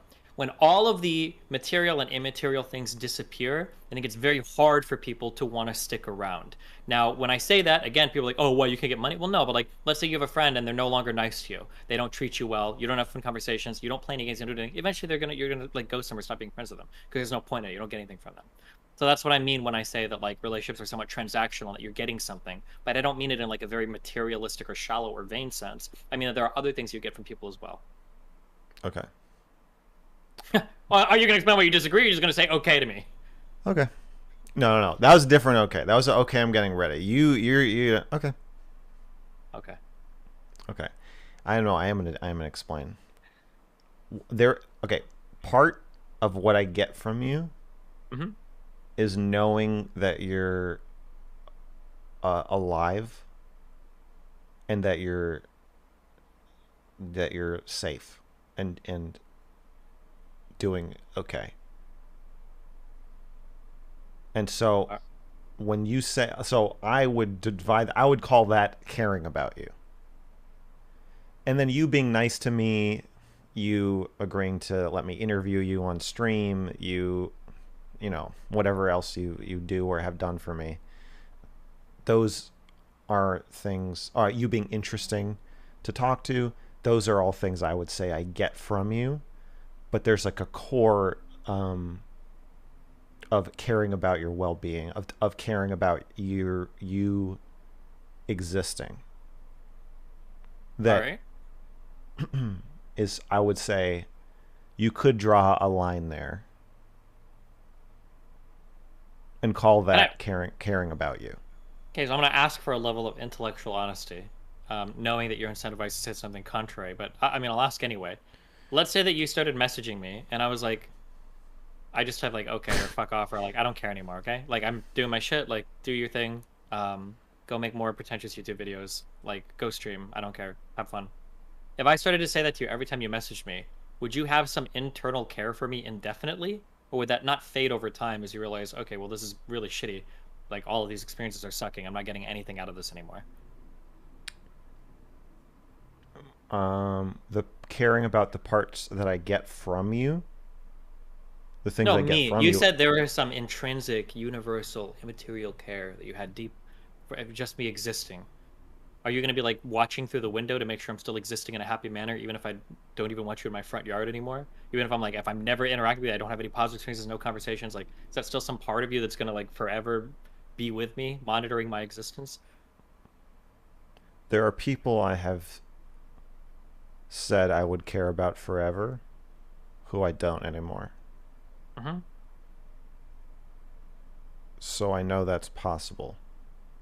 Okay. Probably because you don't get anything from those people at all anymore. There are no more positive experiences shared, anything like.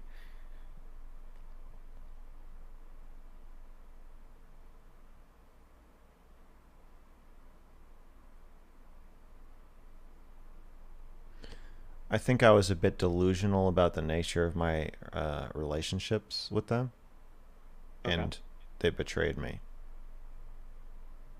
Okay. However,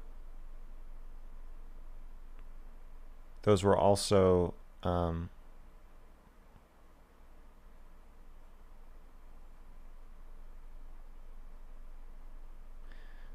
relationships I was very dependent on for like emotional stability. And while I think you lean on any friendship for emotional stability, if you started doing that now, I wouldn't feel like you had yanked out like a support pillar from my like emotional support system.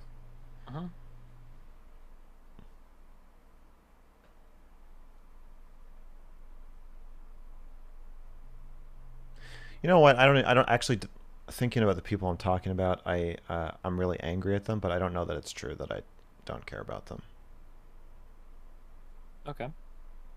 Um, The way that I would interact with that is I would say that you care about some entity that doesn't exist anymore.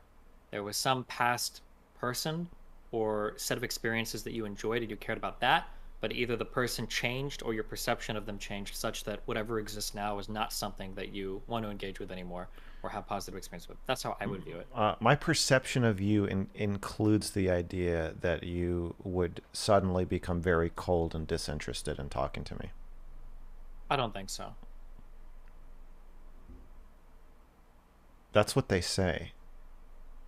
I don't think that's how you internally view it, though. Even if you say it, even if you tell yourself that.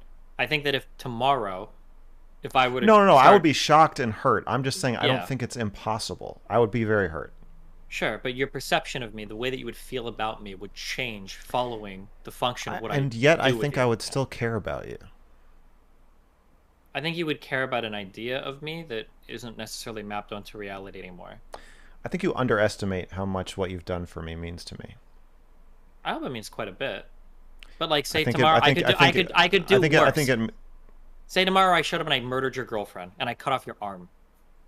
and my arm. I was gonna say fine to the first part. Yeah, and your arm, right? Then I mean, like, then mm-hmm. that would be a pretty serious crossing of my boundaries. There are like ideas of there's like I can think of old girlfriends in high school. Okay, that I like still that I still care about, but like not really. I remember who they were when I was 15, but I don't know if they're like that anymore. Like, do I truly have that care? Like, I'm not sure. That's not really right. There's an idea of them that I care about, but I don't know how much that maps onto reality anymore.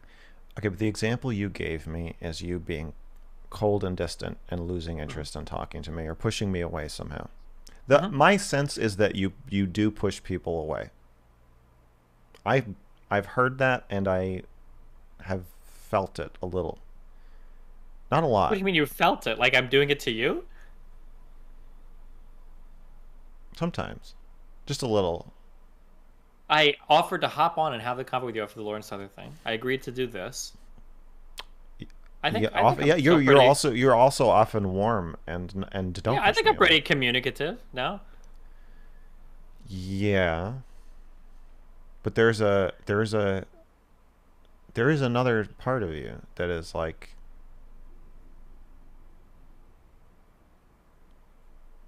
I don't think people so. You don't think you keep people at a distance? I think people keep themselves at a distance because I think they create this illusion in their mind that Destiny's not trusting, so I'm going to be careful about this because he's pushing me away. But you know, like everybody thinks this about you. Yeah, of course. Well, you think it's a misunderstanding. Yeah, it is. Although not all the time. Sometimes I want people to get away from it, but I think it's usually pretty obvious to read the signal or the signs. I'm not saying it's totally voluntary. I'm not saying you're intentionally trying to do it. I just feel like sometimes you're like, I don't know. Okay.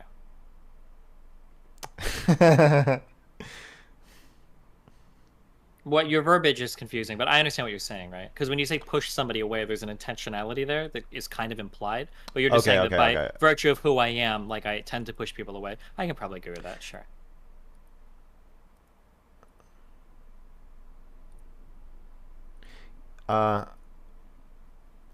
You never want to be in the position of I guess you're not very vulnerable.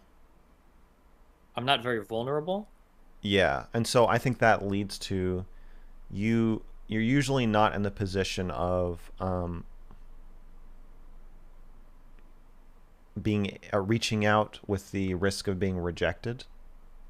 Kind of. I'm not very vulnerable, but it's not because I'm hiding it. It's just because I don't have very many vulnerabilities. Like I'm a pretty confident person. I feel pretty strongly about most of my things. There's not like a lot to dig around, and it's like this is something I'm secretly like really worried about.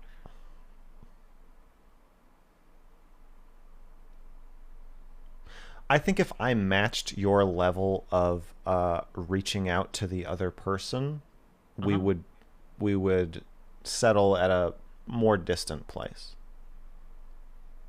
I think Probably, yeah. if we're gonna be like friends, I feel like it's gonna be more up to me to be like, That's hey, probably true Steven. because I'll respond to every message, but it's pretty rare that I'll shoot one off on my Uh, own. uh-huh. Yeah, yeah. Yeah. So I guess that's what I mean. It's not that you're actively pushing people away, but I feel like you're and like Hmm. professionally you're in a position where like you don't have to do that. But then that creates a weird dynamic because then every time I reach out to you, You feel uh like you're asking for something. That's fair. I understand.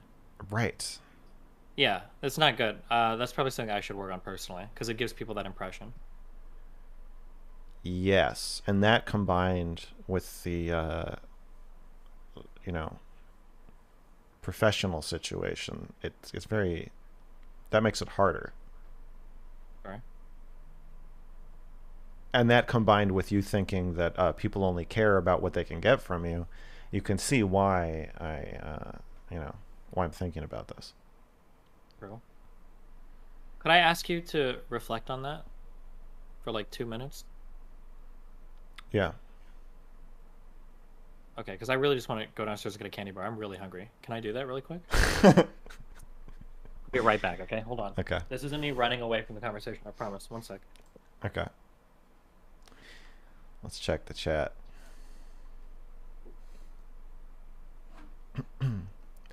Let's reflect.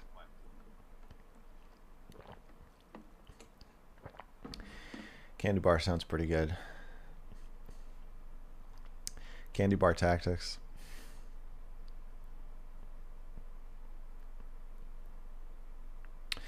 Hey, Stardust.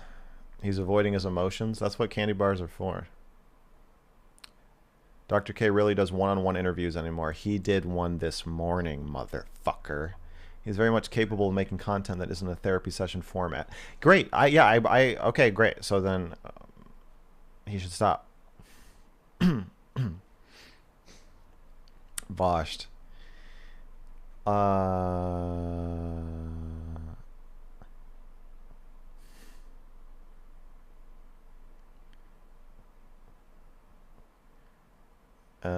Wow, I don't want to respond to any of the stuff you guys are saying.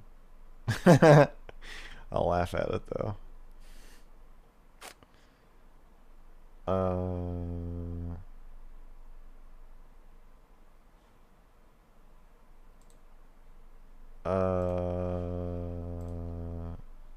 you're sorry for telling me to talk to someone in the DMs. That's I'm not talking about any specific person, and I'm not even telling people not to do it. I'm saying that I have become a fountain of money and attention and warmth and sparkles. And people want to bring buckets to me and fill their buckets up. And I've never had that experience before of like I've had the experience of people liking me and people and even feeling used in the way people like me where they're like I feel like you could make me feel special or you could make me feel good or like I don't know uh it's like when someone's attracted to you like they like you and they're attracted to you but they also want to like get themselves off using you. But this is even more removed because it's not you want to use the audience that is like attached to me, you know? And so it's like you're using me, but you're not even using me. You want to use the fans or the attention. and it's like a second level of removal. I guess I'll talk about this more with him, obviously.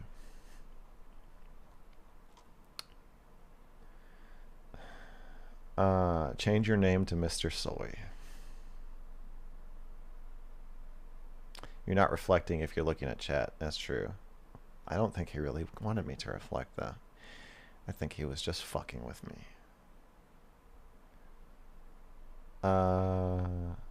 Dr. K definitely recommends therapy to people after his shows. Yes, but he also owns a coaching business. So, Healthy Gamer coaches trained by Dr. K. So he can recommend therapy, but also you can sign up with one of his coaches. You know what I'm saying? There's a conflict of interest there. I have a lot of issues with it. When am I getting partnered? I don't know. Maybe never. Just for reference, Dr. K does do the thing where he tells people to go to therapy. Okay, yeah, I'm not... Hey. I'm going to look at this very carefully before I make any definitive statements. But... what I meant was I don't see him saying, I can't help you. You need to go to therapy. I see him saying, I can help you, and I will show you how, and I will try to help you as much as I can in this time. And this basically is therapy. He's trying to have it both ways. It's not therapy, but it is. Go to therapy, but I own a coaching business. Stop bringing up Dr. K chat, you baiters. Yeah. Are the allegations about you true? I don't know. Are there any allegations about... I don't think I have any accusers yet.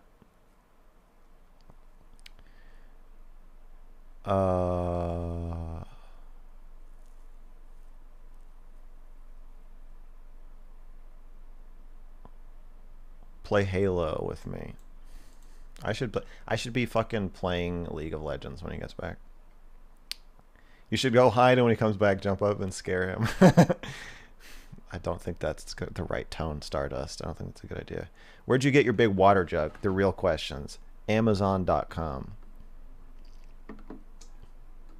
Do you have any planned content with Shaylin? What I've seen has been really, really good. Yes.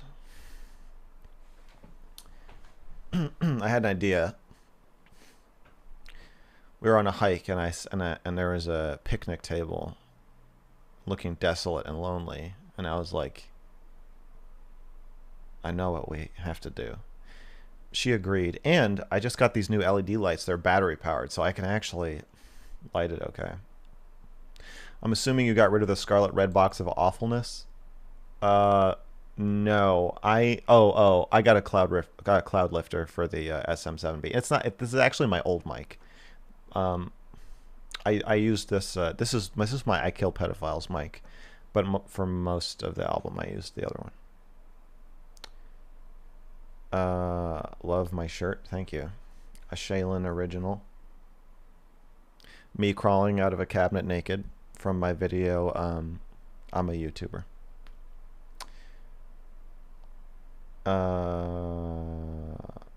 Stardust is sus. Yeah, it's more like Star sus.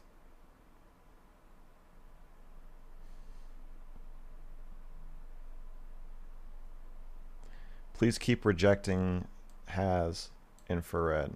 Has or Haas? I don't know how to pronounce that. I'll ask Destiny. Is he a bad person? I feel like he's pretending.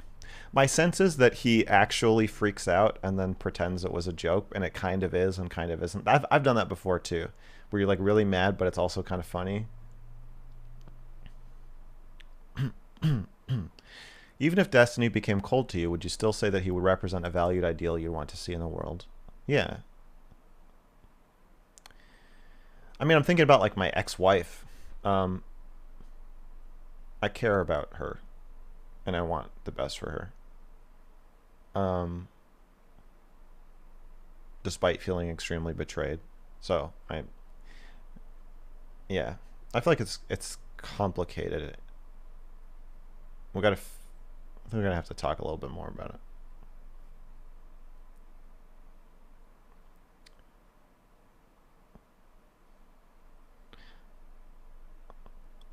Feel like you reflected adequately enough? Yeah, I'm ready now. Thank you for Okay. allowing me to have that space to do that. No problem. You know, Dr. K in his shows a lot, he likes to take a minute to be quiet and meditate, so I just wanted And to eat emulate the and experience eat for you. yeah, and eat a candy bar. What kind of candy bar did you get? Kit Kat bar, you know, the best. Nice.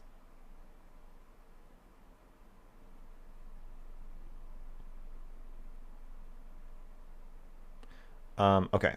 So so you're gonna reach out to me more. I appreciate that. Did I say that? Well, you said you're gonna work on it, and I have no doubt you'll be successful. Okay. I'll try.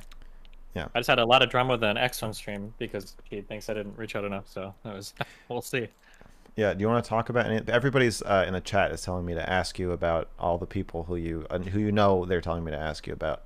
I wasn't really planning on doing that because I feel like I don't know. I don't actually don't know why. Whatever you want to talk about. I'm here for you to pry, okay? My brain is open to you. Yeah. I don't want to mind fuck you. I am unmindfuckable. Don't I worry. know, but you see how that concerns me because Why? everyone's mind fuckable. And then so you're telling me just do whatever, but I don't that makes me feel more worried. Why? If you give me enough drugs, you can mindfuck me, but I can have challenging conversations. Don't worry. Well, I think we're already having a challenging conversation. You think so? Yeah, I don't mean challenging like you can't like stomach it. I just mean like I don't know. I feel like Okay. you're not happy with your lighting.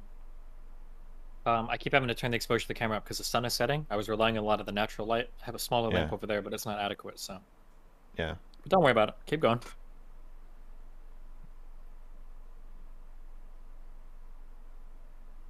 Um, I care about my ex-wife. Weird. I'm just kidding. I have an ex-wife. I care about her a lot as well. I figured. So I can't imagine. Yeah. There's stuff you could do. It's a spectrum, Steven. There's stuff you could do to make me hate you, probably. But within the reasonable, normal asshole things that you are more likely to actually do, uh, I my feeling of caring about you does feel pretty unshakable as the part that's disconnected from whatever pleasantries I get from you. And I think part of that is because I'm less of a sociopath than you think I am, and part is that I think I value what you've done for me already more than you think. Okay. I'm not here to argue with you over how you view a relationship, so I mean if that's how you want to view it, that's fine. Also, I think I value you as just like a person, um, separate from both of those.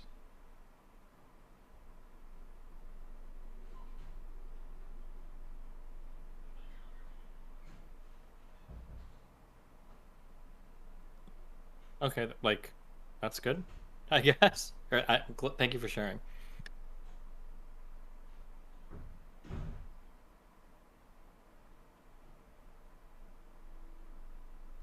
Yeah, I don't want to like enumerate the reasons why because I feel like it cheapens it. But Yeah, I'll. I don't really want to say anything because I don't want to fight about this because I think we just disagree. But the but challenge that I would put is that if we say there is a form and a function, if we say there's a person and there are things that person does, I think that at some point we start to roll some of the actions into the person themselves. mm-hmm. So we say like, well, I like you as a person regardless of your actions. Well, You you really are mean to what you say is there's do. some exactly. So that's why I'm saying if I change my actions sufficiently, you no longer care about me as a person because you never cared about me solely as a human being person. You cared about me because my default set of actions is something that is like highly, Sure, yes. So yeah, that's all. Yeah. if you kill me or cut my Hmm. arms off, you will have added a new data point to my graph of you that changes the rest of it so much that I'll feel like I didn't know you. Yeah, exactly. Yeah. Or I'll be sufficiently changed such that I won't be the same thing that you originally liked. And now Okay, I'm, but yeah. bridge burning or having some falling out with me Hmm. is already on my graph of you. That's what I'm trying to tell you. So that Okay. wouldn't fundamentally shake me caring about you, even if you do some like petty shit. Okay. Gotcha.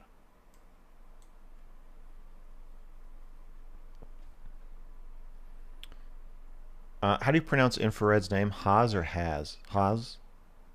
Pause. Um, he blocked me from his chat and then asked me to go on his stream a day later. Yeah. I said no. Damn. I could have invited him here for this interview. I think he's in LA right now. Oh man. Yeah, I think so too. I feel like that might change the dynamic a little. Probably a little bit, yeah. Yeah. Um, okay. So when I'm talking about fans, most of them don't care about you, and as in the way that I'm defining it. Hmm. And yet they feel entitled to you as if they did. Sometimes, yeah. Like that Reddit post. They're always giving you feedback. Hmm. Uh, and it's presented as you want feedback. You're a smart guy. You want to be even better at what you do, and so we're just trying to help. Hmm. But it's also controlling. So like I get a lot of messages and emails that are like, "Hey, I love what you're doing." But I But just think that if you could maybe, change this little part of it, it would be even better. hmm And it pisses me off.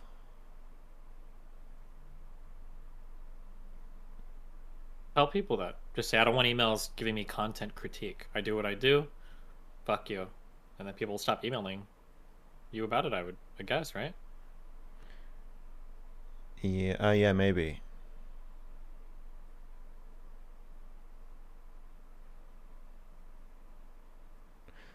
I think I've been pretty explicit that I don't want critique from the general public of how I communicate with people. I actually do want that from you. Um, but not the average person, and not the average content creator. Okay. I think I'm giving you feedback when I think it's appropriate, right? Like after the last Lawrence Southern conversation. I think you should give me feedback whenever you feel like it.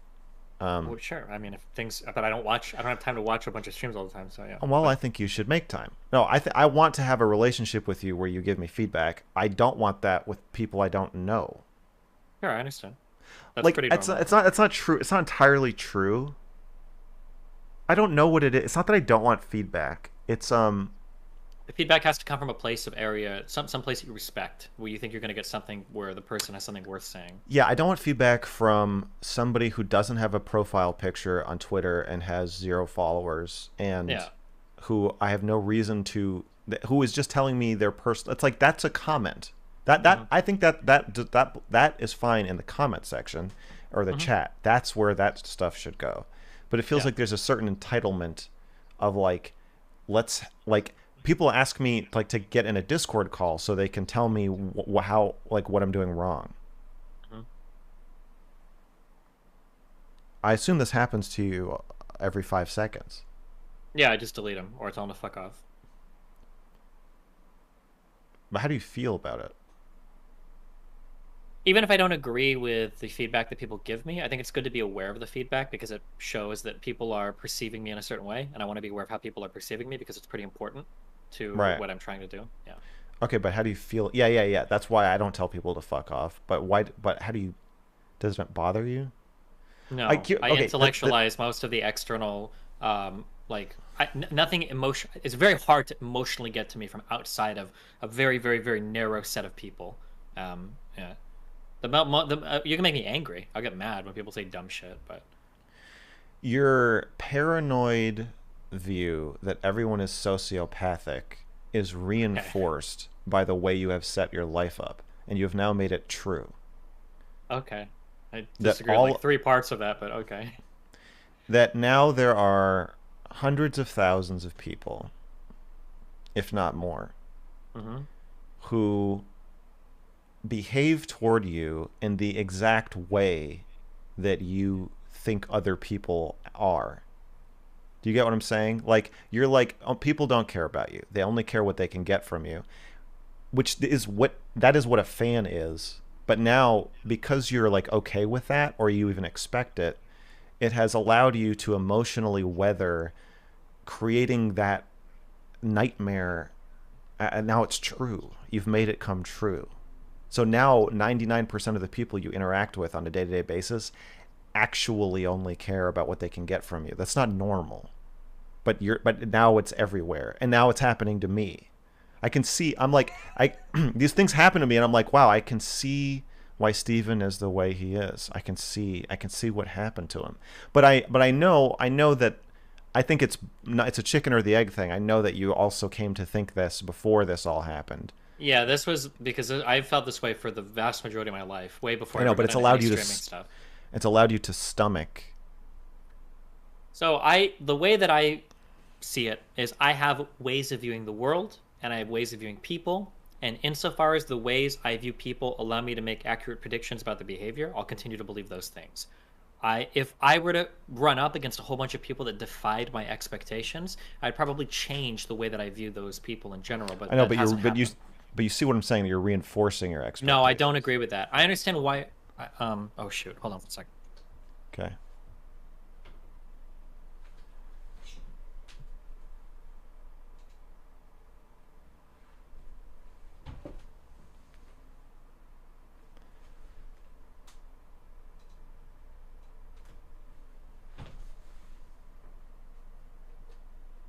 No.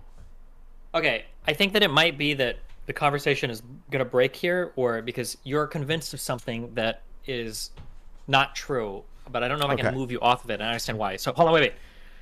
I engage as openly and as warmly with people as I ever could, even if I fully trusted them. I understand why you think I'm a guarded person, and you're essentially saying that I'm engaging in a limited type of interaction with people that's only going to reinforce the negative thoughts I have about how people act, because I'm acting towards people in a way where they could only ever act in a way that satisfies the negative views that I have of people in general. Okay. When I'm Can I can telling, I can I can I reflect this back? go for it.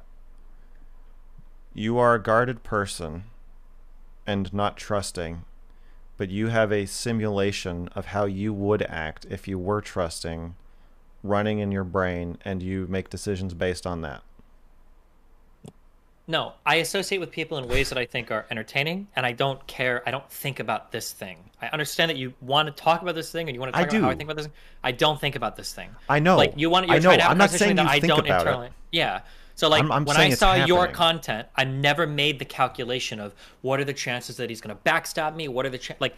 I just not even. I don't even factor into my head. It's more just Okay. I see an interesting person and I want to associate with this person and talk to this person. That's it. Okay. That's literally But the only thing. Yeah. I'm talking about an unconscious belief. If Well, what you're it's even a talking about is conscious truly belief. unconscious, if what you're talking about is truly unconscious, then we can't talk about it because I don't know about it because it's unconscious, right? Well, then I want you to see what I think, I and know then what you think because that's what every single person says about me. I really understand this, that I have some guarded way of associating with people where I'm keeping it at arm's length so I don't I've hurt never heard myself. Or... anybody say what I just said. Okay, I feel like I hear it quite a bit, but No one has. I've never heard anyone say you are uniquely suited. Well, except you almost said it when you're talking to Dr. K. That Well, okay, you said this part. You said you're uniquely suited to deal with the life of a streamer. Yes. I believe part of why you're uniquely suited to that is that fans behave in the sociopathic way that you expect everyone to behave anyway. So Everybody in my life has behaved that way prior to me ever becoming a streamer. That's what I'm trying to tell you. I Most of these understand heuristics are that. shaped from prior to streaming. I And know yeah, that. I and my know. behavior now isn't shaped by interactions with fans. It's other people, it's other streamers, it's other people in my personal life, it's other people in my professional life. Like I it's know, not but I'm just fans. saying that I'm saying that it's weighing on me heavily to have fans interacting with me in this way where they want to talk to me, but I can tell they don't actually give a shit about me. Okay. I don't think it bothers you as much because I think you're used to it. You're used to feeling that that's what people are going to do. I'm saying, like, from what you're saying, people have been doing it to you your whole life. So what's another million on top? Sure. So then what's the goal, I guess, or what are you trying to get out of this part of the conversation, I guess? I just want to see what you think of that idea, of that way of looking at it, that um, you were treated a certain way. It gave you this worldview, but you are now reinforcing it by surrounding yourself with fans. Do you see? No, do you see why I am saying that? Let me restate this back at you. So you're saying that I have a negative view of people trying to use me, kind of. But when I'm associating with a lot of fans, of course that's going to be the case. So I'm just reinforcing my negative view of people by doing that. Yeah, that, and then the flip side of the coin is that it makes you very good at dealing with the pressure of it because you've always done it. Okay, what do you think there's a way that I'm acting incorrectly, or would you change something, or should I be trying to change something, or? Well, the thing I would change, if I could change anything about you, would make your job much harder for you and much more painful. Which I think you acknowledged somewhat. You said, like, if I get more in touch with my emotions, it might make me less suited to my career. I've thought And about that a lot. I don't think that is the case. I think I'm pretty in touch with my emotions. I just don't think there's much there. That yeah, that sounds kind of weird to say, but I think I've spent a lot of time over the past year thinking about that, and I think I've figured most of it out. I don't think there's just some deep hidden part of me that wants to be more emotionally vulnerable to people. I just don't think that's the kind of person I am. there's a non-hidden part of me that wants you to be more emotionally vulnerable, possibly at the cost of you being able to do what you're doing in the way that you're doing it. I understand what you're saying. In Good. your mind, the challenging part of this conversation is me trying to do something that might inhibit my ability to do my career. But what I'm telling you is the challenging part is before that. It's that I don't know if those like deeper, emotionally vulnerable things even exist in me. I don't think I'm that kind of person. That's what I'm trying to say. A human person. Or whatever. I think that just different people can process emotions in different ways, and I just think I'm not a very emotional person. I think you are. Okay.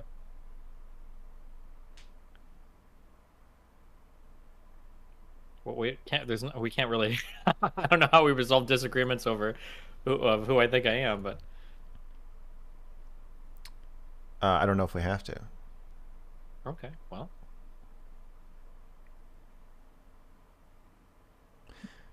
Could you retire? and live off of my money, or Yeah. I think I could. I think so. You stream a lot. I do. I like it. It's really fun for me. I want I want us to assume that the following questions are not an attempt to circumvent or rationalize my earlier position or to get you to agree with me. I'm not trying to change your opinion of yourself. I just have some questions that are Yeah, sure. semi-related, but are not. I'm not trying to argue with you. Yeah. Okay.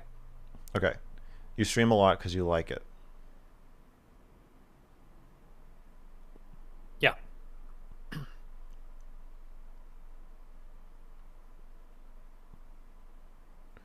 Do you think you're a workaholic?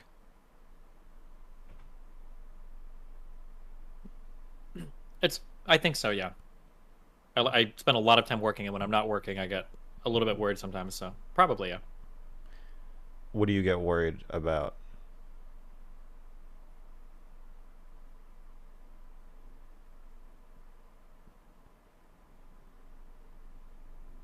I guess it's kind of true in the streaming world, but I always get the impression that like if I'm not moving forward, I'm kind of falling behind. Yeah. Um, and you're missing out on a lot of potentially big events if you're Yeah. not like constantly in tune or whatever. I mean, I could probably go with that. I mean, like sometimes I've taken vacations and I've chilled on streaming for a bit, so I mean, I can do it. But I really enjoy working and prefer to do it. My friend was trying to get me to take a day off, and I said it's weird because it's like you should strike while the iron's hot, but Uh-huh. then when you strike, it just gets hotter. And I was like, basically, I feel like I'm just going to be working more and more until I screw up so monumentally that I just have to take a break. Yeah, you can also fall into this weird trap where it's like, I need to work right now because I'm getting a ton of viewers, and why the fuck would I throw away this opportunity? But then Right. when they start to slide, you're like, okay, well, I'm losing viewers or I'm low on viewers. I need to work right now so that I can get my viewers back. So you can get like on Yeah. this never-ending treadmill of yeah. That's how these companies want you to think. They want you to be addicted to the gamification of it, so that no matter what happens, you think it means that you should work more. I don't think Twitch is that purposeful for how they do things, but I mean, it benefits them, I guess, in a roundabout way. Yeah. I mean, they've got those bars and graphs that are so nice to look at. All those exclamation points. True. Okay. Uh, okay. So what's bad about you being a workaholic? Is there anything? My personal relationships can suffer if I'm not thinking about them enough. So like Melina will get irritated if I'm spending too much time working and streaming and then not like allotting some time to my personal relationships.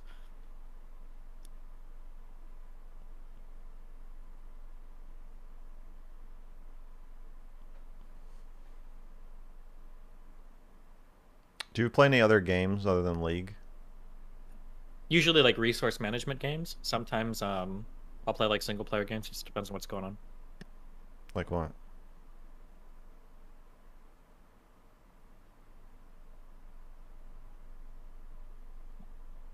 Like which single player games do I play or Yeah. mm, I guess growing up I played a lot of like JRPGs. These days it'll be whatever I guess a really popular game that I should play, I guess. So like I played through The Witcher 3. I probably should have played God of War, but I didn't. I need to play The Last of Us 2. I played The Last of Us 1.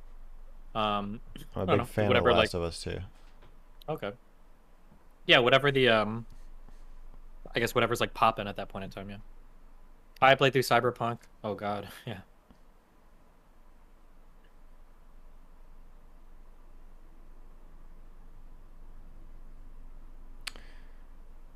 Sometimes I think about asking you to play video games. What kind of like multiplayer games do you play? Uh, I play The Last of Us. Is that multiplayer? Yes.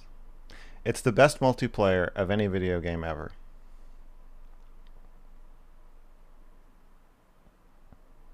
Uh, okay, I don't believe you, but It is. Objectively, it is the best multiplayer of any video game ever. And so few people play it that when I play with Jimmy, my friend and editor,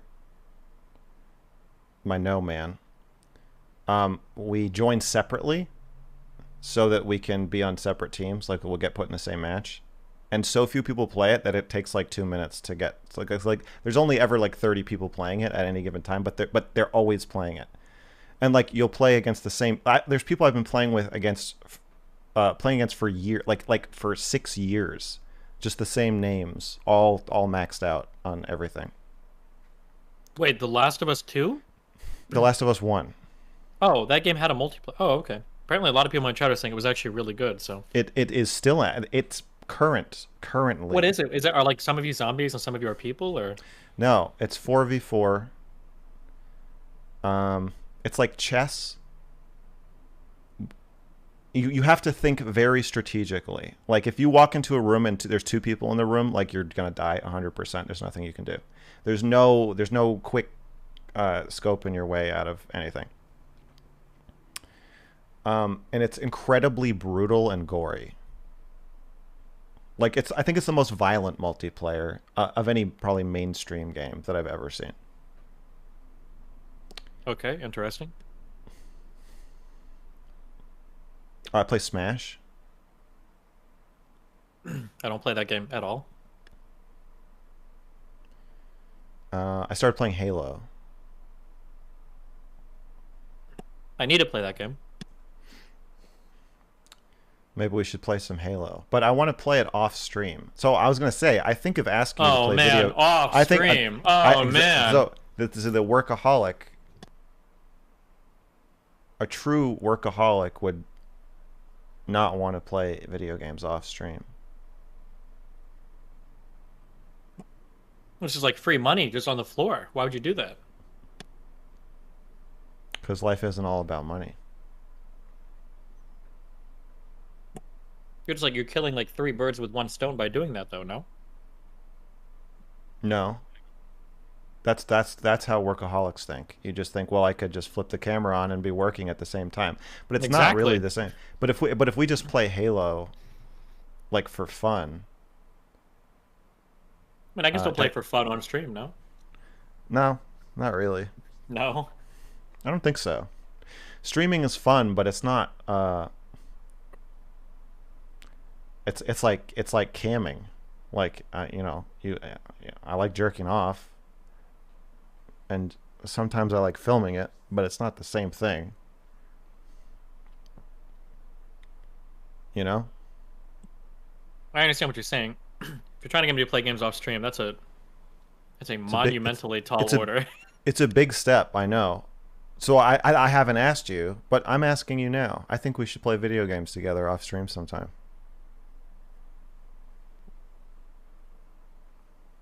That is almost never going to happen. I know. Don't. I know, because okay. you would need to, because that's the thing is you have a button that you can push that just prints money. Mm-hmm. And so at little, see, you think it's at little cost to you, but I think I don't know. You said being a workaholic makes your personal relationships suffer. It's happening right now. You're demanding. Our relationship is suffering right now. Our relationship is suffering right now. You're rejecting my friendly request, my invitation. You're rejecting my invitation because you want thousands of people to pay us to play video games.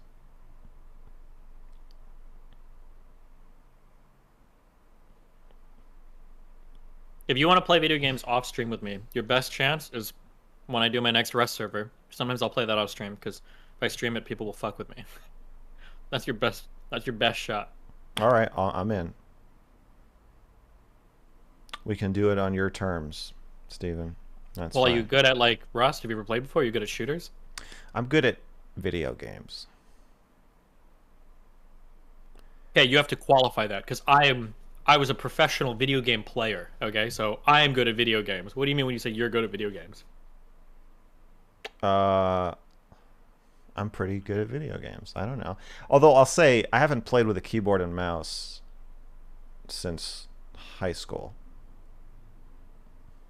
But I feel like I could pick it back up. Okay, maybe you could. I'm not that good at shooters, so. So you want? Do I have to try out? Is that what you're saying? Yeah, we'd have to try out. We'd be playing some Halo or something. See how good you are. You know. Okay, I'm happy to try out. Okay. 1v1 me, bro. Yeah, we'll do it. Okay.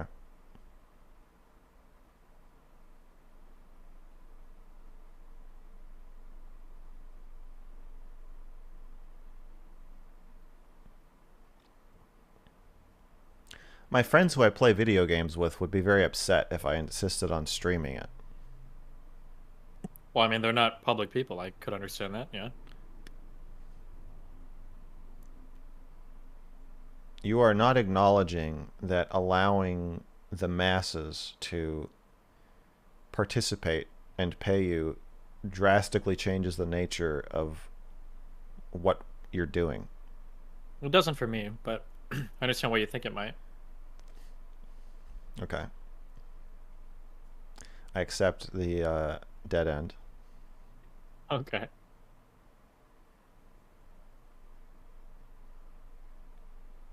I think that's why I normally end up streaming games, even if it's just single player, because it's not like I don't think there's a huge difference between playing single player games off stream versus on stream, so I might as well just yeah. Yeah. Yeah, I'm afraid of becoming like you. I could see that happening. I mean, even what I just said, I was on a hike with Shaylin, and I was like, oh, we should shoot a video here, and then suddenly we're not hiking. I'm scouting. I'm location scouting.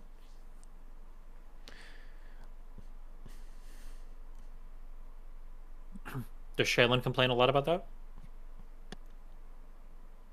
Yeah. Is it recent, or has she done that always? Or did it just start with the stream stuff picking up? She has generally complained always about the idea that if she said, hey, let's go spend a weekend in X place, take the weekend off and let's just go be together somewhere, and it's a 2-hour drive, I would be like, whoa, all right, what? No, that's too much. I can't do it. But if there was if I could film myself 20 feet underwater talking about pedophiles in like a cave in Thailand, I would go do it in a second. I think I just made like an Elon Musk pedo accusation of free association in my head. But you get what I'm saying. That's like a really, really, really bad habit that you have to break. I do this all the time with Melina, and it's really bad. So I just left for 4 or 5 days to go and do stuff out here. But the second I get back, I'm going to want to stream because I've taken like 4 or 5 days off of streaming. Right. And it's a little, yeah. But when I get back, she's going to want to hang out and do stuff. But the issue is that I've just been not streaming for 4 or 5 days. And now when I get home, you want me to take another day off work to do stuff with you, from my perspective. But from her perspective, it's like, you've been working what the already. fuck? Well, no, it's not that. It's worse than that. From her perspective, it's why the fuck could you take 4 or 5 days off to go and hang out with people and do random shit, but then when you come back to me, now you have to go back to work and you can't give me any time. What the fuck? So that's a huge problem I have in my life. But yeah. What's the answer? What do you tell her? Well, we argue about it a lot. It's probably the biggest problem in my relationship right now. Usually they say women are expensive because you have to buy them stuff. But you have a money printing machine in your office that you have to turn off anytime you want to hang out with Melina. The type of women that want you to buy them stuff, that's a garbage woman. Who the fuck cares? That's not the type Well, of this is relationship that I think most of us work for. this is more expensive in a way. It's time that people Every want, second you spend with her is a second you could have been making money. You told me to schedule my time. I did. Well, So that you don't work too much, because I said work can fill every hour of the day, right? yeah, so why don't you schedule your time? Because I just let work. I can give you a lot of really good advice. That doesn't mean I follow it. Sorry. Yeah. I can tell you so many things about how to manage relationships and all that shit, and I do sometimes on stream. A lot of the advice I give is really good, but I don't follow all of it. I have very real problems in my life that I have a hard time dealing with. So.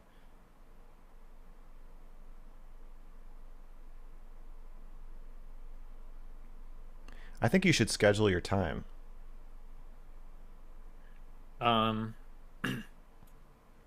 Yeah. We have scheduled blocks of every day that we spend together. How do you like that? I like it. I don't stream as much as you though. Yeah, but you could be working on video stuff or other stuff as well, Yes, yes, and I usually am.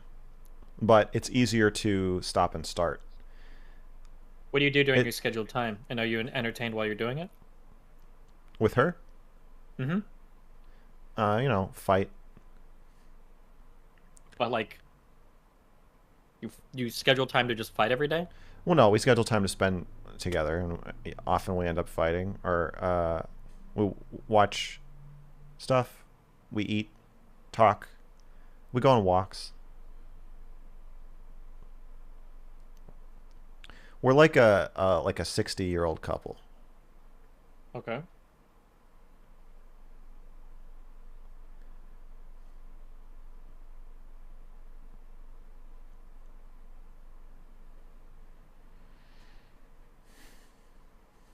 Do you schedule time with Melina? How does it happen? I How try do you? to, but But you blow it off. no, I don't blow it off. If we have something scheduled, we'll You do it. dick. But the issue is that she's usually the one finding things to do, Yeah. and if she doesn't, I'll just fill all of my time with work-related stuff. Kind of like you and me. Yeah. I see a pattern. Like, if you or Melina never messaged me again, I might stay in my room and stream for 12 years. And then I'll come out and I'll be like, wait a second, where did you go? Yeah. I see. You should work on that. Yeah, I think so. I think you should schedule some time with her, no? The problem isn't the time. The problem is me being engaged during the time. Because there's so much stuff that I love doing on stream that I'm ultra engaged with. Yeah. And we have like a really different set of interests. It's hard sometimes to schedule things. It was so much easier when we were like within walking distance of a movie theater, because I really like watching movies and we could walk to the theater all the time. But with COVID and stuff not releasing, it's been way shittier. That was a really big way that I could spend time with her. But yeah. Oh my god, I don't want to rip this conversation off into this direction too much. Just a quick question. Did you watch the new Matrix movie? Yeah. Okay. I'm gonna be honest. Okay. I was really, really, really high the first night, okay? So maybe that influenced it. But I started watching it, and when I got through the first third of the movie, I was ready to hop on Twitter because everybody shat on this movie, and I wanted to give the most contradictory take ever. Because I was like, the first third of that movie, it was actually probably one of the best things I've ever seen in my life. It was so awesomely like self-referential and comment. I thought it was so good, and then it totally fucking nosedived into shit. I had the exact same experience. I was like, I think this is one of the best Matrix movies. Yes. Oh my god. Every line, like, I couldn't tell, and again, it might have been because I was really high, but it almost felt like the director was talking to me and challenging my expectation of the film constantly about what it was supposed to be. But then it turned into generic action garbage, and I don't know what happened. Right. Oh, fuck, it was so frustrating. Yes. If it had gone from that to unforgettable, visionary, like, amazing visuals and cool moments, if it had been like, oh, you think we're just going to make another Matrix movie, blah blah blah, and then hit like a home run of like the coolest Matrix shit you've ever seen, it would probably be the second best Matrix movie. It would have been amazing. But then it seemed like, oh, you're just doing the self-referential shit because you don't have it anymore. This is all subterfuge. This is all smoke and mirrors because you lost the magic. I heard that it's the most expensive of the Matrix movies, which was because I was like I can forgive some of this looking shitty if it's cheap, but I don't think it was cheap. No, because CGI is really expensive. You got to pay a lot of artists to work on that shit. But so the stuff that mattered all looked really bad. Like, how do you have worse fight scenes 20 years later? Like, and no offense, but like, this is not Neo anymore. This is fucking John Wick. So you should be able to do like I truly don't know. Yeah, because you can't say it's because Keanu Reeves is too old. He can fucking still move like and kick ass and shit. I mean, and Liam Neeson, like, you can make a cool action movie with a 60-year-old dude, and they just didn't.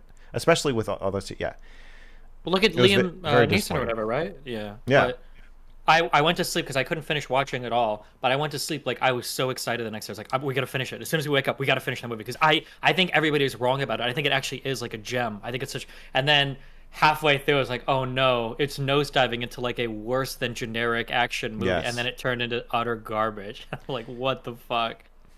Yeah. But okay, sorry. Yeah, fuck. Anyway, I just don't know how you can have a Matrix movie with no memorable visuals. That was a really bad idea. Yeah, or at the very least, like, say what you want about the Matrix 2 and 3. I think people rag on those movies more than they should. They at least had like cool like fight scenes and shit, I guess, if you like that. But this one Yeah. sucked. Everything about it, all the fight scenes were horrible. Neo's little force field thing constantly Yes, was really garbage. bad. Like, Yeah. remember when the one girl was like, "Oh fuck, don't get me started on this, goddammit." Okay, in the Matrix, the first Matrix, okay, when they have to jack in to save someone, Yeah. it's Neo going to save Morpheus. Okay, Yeah. and it's a huge ordeal, and it's like Yeah. the coolest thing ever. If you're like 9, even if you're 25 or whatever, I still think it was like that's awesome. Okay, nobody's ever Yeah. done it. That's why it's gonna work, right? Yeah. In the Matrix 4, there was one part where the girl's like, "Jack me in. I need to save all those guys in the van." And I'm like, "Okay, I wonder what she's gonna do." And then when she gets jacked in, they just like have guns and they just shoot all the people off the van. And like, "Oh, you saved us." I was like, "What am I even watching?" Yeah. God, it was garbage. The first Oh one my is God. like a horror movie. It's like when you're in the Matrix, the agents are like sharks and they're coming after you, and like you're gonna fucking die if you don't immediately do everything you're supposed to do. And it was scary. Yeah. And all of that is completely gone. Yes. I saw a YouTube video once, an essay on it's the antagonist throw or the protagonist throw. And it was interesting because they juxtaposed it with Terminator 2. So basically, there's something that I'm going to point this out. If you like watching action movies, you should mute the stream because this will ruin every action movie for you, okay? So if you're fighting somebody in real life, okay, if you can kill that person, when you get your hands on them, the last thing you're going to do is just throw them somewhere. Right, you're just going to kill them. Yes. Yeah, you're going to exactly. kill them, right? Now, in Terminator 2, the scary thing about the robot guy was when he got near people, they died. They Yes, killed them there's instantly. no fucking around. Exactly. Yeah. Same thing with the agents. If an agent is near you, you're fucked. They're going to capture Right. you or kill you. You're just fucked. Right. And they do this thing more in movies now where they just throw kind of like you. they throw you throw you around or they around. shoot at you and you miss. And yeah, what you were talking about, like that drama with the agents. And honestly, I don't know if you could have done it any better than the first Matrix. The drama with the agents was just so bad, and everybody seemed kind of invulnerable, and everything was like so lame and like, Yeah. fuck. When it becomes clear that the villain is going to just throw the hero around until the hero kills the villain, Or there is shoot no every more- shot and miss over and over Yeah, again. And there's it's no like, tension. Yeah.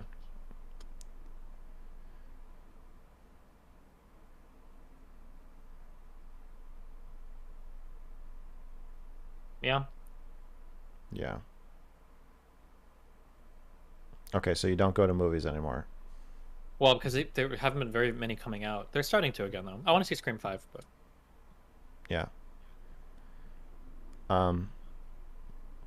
Okay, so what do you mean when you say you're not engaged when you're hanging out with Melina? You're it's just you- hard not to let my mind wander to things I could do that are like so much more like critically challenging or yeah. You need to be doing like 3 things at the same time at all times. Yeah. Now there are some things that I can do with Melina that are a lot of fun. So like we've gone like diving before, like water related stuff is super fun. There are a few things that are really fun, but I can't go on a walk or hike. I can't do that. What happens? I have to do something. It just What happens if you don't? I just get really bored. I'm just walking. It's Just really bored? difficult. Yeah. How do you experience that? I feel like I want to be doing something else. I feel like I'm wasting my time. Do you get like mad or like anxious? I don't get mad. I maybe anxious. I guess if I'm like tapping my foot or something. I don't know, but it just feels like I should be doing like at least 2 other things. Like I could be doing my phone thinking, or I could do my phone doing something like emails or Discord messages. I could be listening to a podcast. Like there's like, I don't mind going to the gym. That's like an active thing. Like I'll spend my 2 hours or hour and a half at the gym, and that's like fun Yeah. for me. But Okay, would you say it's fair to say that you have trouble sitting with yourself? I can do it if I need to. Like if I have something to think about, I can do it. So I really like long drives, and I like to or if there's something that I really need to introspect on, if there's been some challenging shit, I can spend some time with myself just thinking about things. But if as I a don't have general anything like day-to-day, if I don't have anything purposeful to dwell on, then I hate just sitting there doing nothing. It just feels like a waste of my time.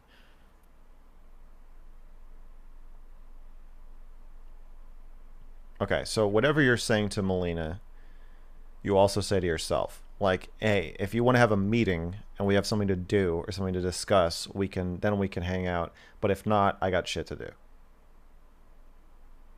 Kind of, yeah, but that sounds really mean, and then it makes her feel like she's not important to me, which is shitty of me to make her feel that way. And it's not Yeah, really true because she is but really you- important to me. Yeah. But you do the same thing to yourself. What do you mean? You would not just like sit and take time to be with yourself. Like Yeah, no. if you were your own friend, We would you're have to be saying like, playing games or doing something, engaging with each other. Yeah, arguing or something. right. Do you think any of this is a problem? Probably, but it's pretty fundamental. So, It's such a big problem that we might as well not call it a problem. well, the problem is that I'm going to lose all of my relationships if I can't allocate some amount of like purposeful time to other people. So I don't know if that's a good thing or not. That seems like a pretty big problem. Mm-hmm. So yeah, if I could change anything about you, and maybe I can, uh, I would change being more in touch with your feelings so that you might be able to sit with them and or yourself and or Melina and or me um more like, I guess, intimately. It's not like a sit with your feelings thing. Like, if we want to do some intimate experience like that, I mean, I can do that, especially with drugs, or if we're gonna drink, which is a drug, Well, I yeah, guess. my sense is that you want to be distracted. And No, I know that's I not how know you that see people it. say that. No, and I know. Yeah, I think you want to be distracted from your feelings, but you think Mhm. you're just bored. I understand your desire to say that, Yeah, but thank there's you. nothing I can I do to don't believe convince in you out of it. boredom. I don't Yeah, I believe in know. boredom. I'm comfortable sitting with my feelings. Like I can sit with myself and be chill. But the problem is, I just feel like there's other things I'd rather do. I understand that. And you understand why I said what I said. Yeah, because you're looking for some deep, sad part of me that is just like dying to come out. Some child that's yearning for attention and warmth. Yeah. Yeah, that's not the case. I've associated with a lot of people that think that I'm different than how I say that I am, but I've spent a lot of time with myself and thinking about myself, and I don't think there's like something that I've missed that some Well, stranger I is hope gonna you don't like pull think out of me. I have a lot of the same problems. I hope you don't think that I'm saying that I don't have a deep, sad child that wants me to hang out with him, and I keep saying, "Yeah, I will as soon as I do this other thing. Leave me the fuck alone." I'm not trying to say like, you know, there's something wrong with you that isn't wrong with me. If I could change anything about myself, I would also change the same thing. What would you change? My tolerance for and interest in sitting with my feelings.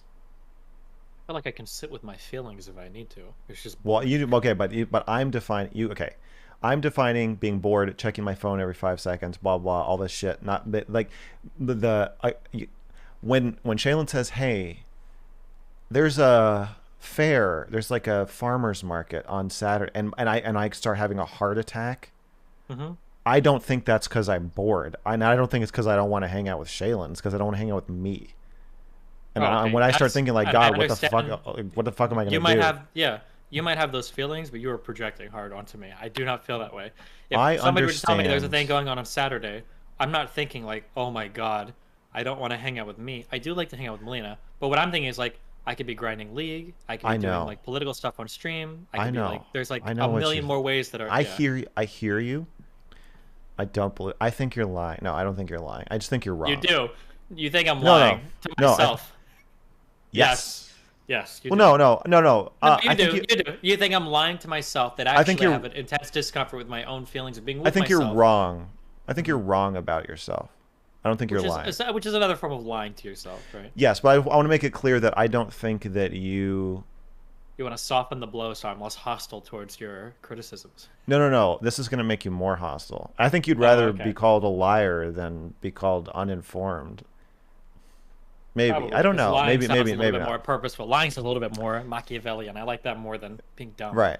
Yeah, I just think you're dumb. No, I just think I don't uh I don't if what I'm saying is true, I just don't think you're aware of it. I don't think you're dumb or lying. I just don't think you're aware of it. You're unaware. Yes, you're confused. That's what it is. Okay.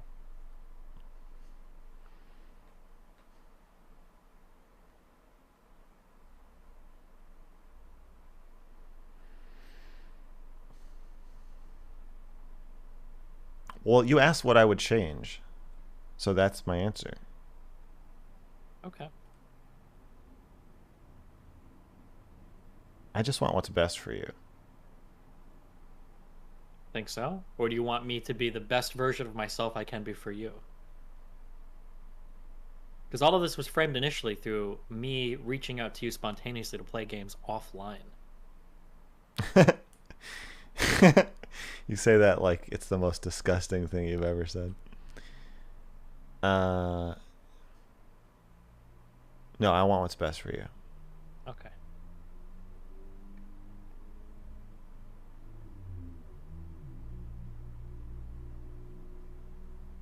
And yeah, you think I'm projecting or selfish? I think that what you're saying makes sense, and I would probably say it to most people that gave the answers that I give, so I don't blame you for doing it. You think I'm confused? About the You. internal workings of my mind, I would Yeah. say so. But I mean, you don't know me very much, so I don't blame you. Oh, that's what you think.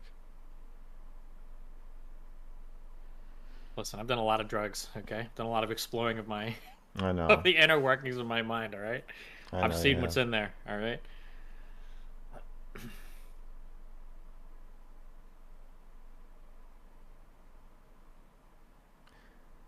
Can I ask about your plans for the future of your career?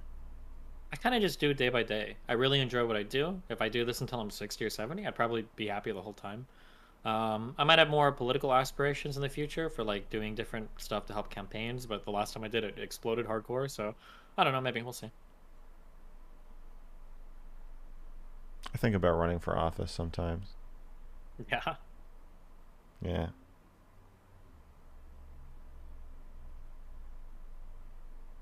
be Something entertaining. local. It would be entertaining. Yeah, something local. Some council. Some board. You ever think about that? A little bit, very briefly, and then I realized the pay sucks, the job sucks, and I'd rather do streaming stuff. Pretty hard to beat. Yeah, I'd say so.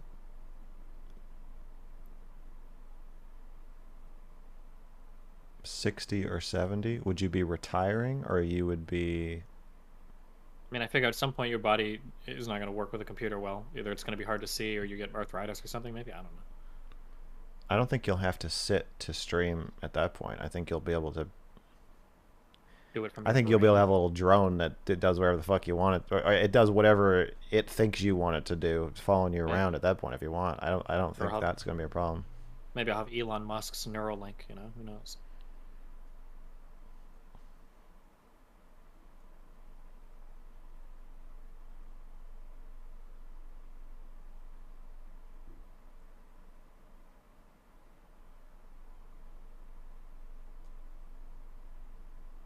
All right, I don't think I have any more questions. Okay. Is there any topic that you feel like we didn't get to or should go back to? Um, I don't know. Do you think so? What does chat think?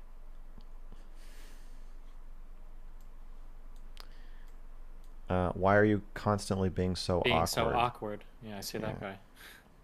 yeah. Love you, buddy. Be safe. Dadstony.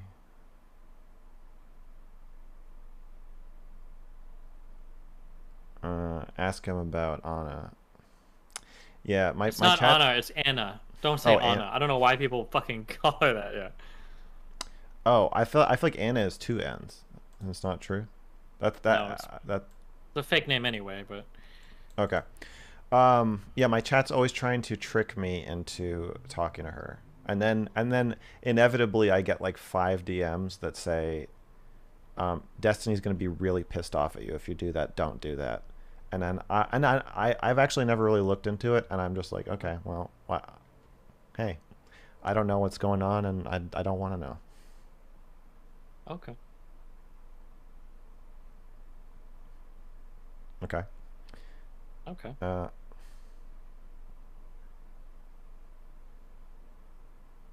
uh, Here's the real question: when is the Reckful conversation coming? What is the Reckful conversation? I don't know. Okay.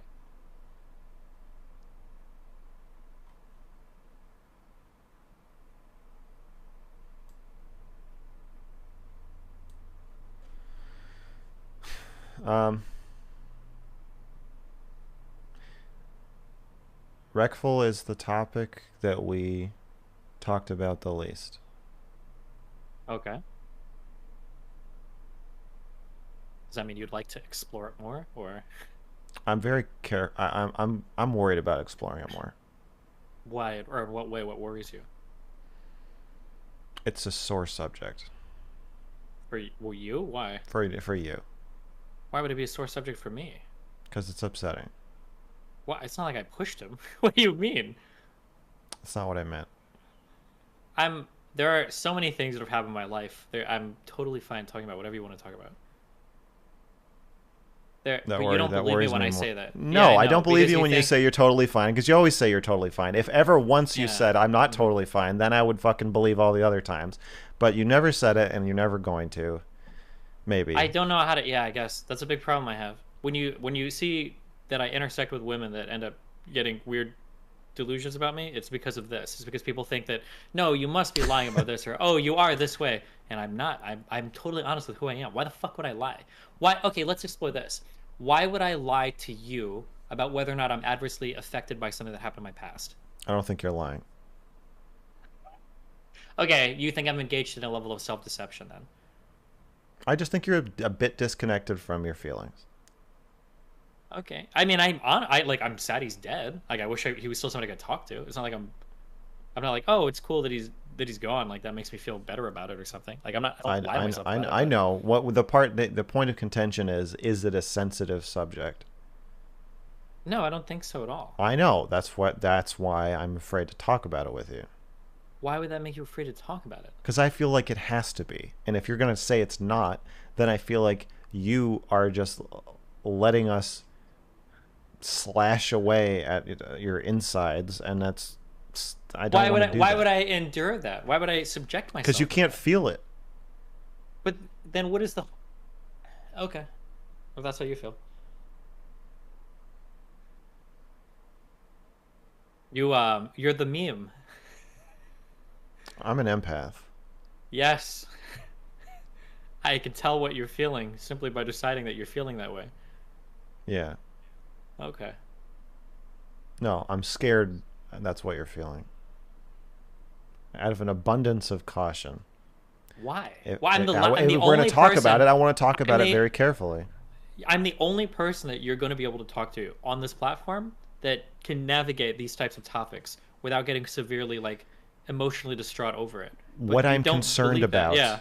is not that that's because you're so good at maneuvering that you don't get cuts. I'm concerned that you just don't feel it. So you may be drenched in blood by the end of the conversation, but you just won't care or know. How can you? How would you make that? How would you ascertain that? I don't know. I don't know that I can. But the problem is I don't know that you can either. That's what concerns me. I don't think you know what you're feeling, and I also don't really know what you're feeling. I'm just guessing. So then it's like, I feel like we're flying blind. Okay. All right.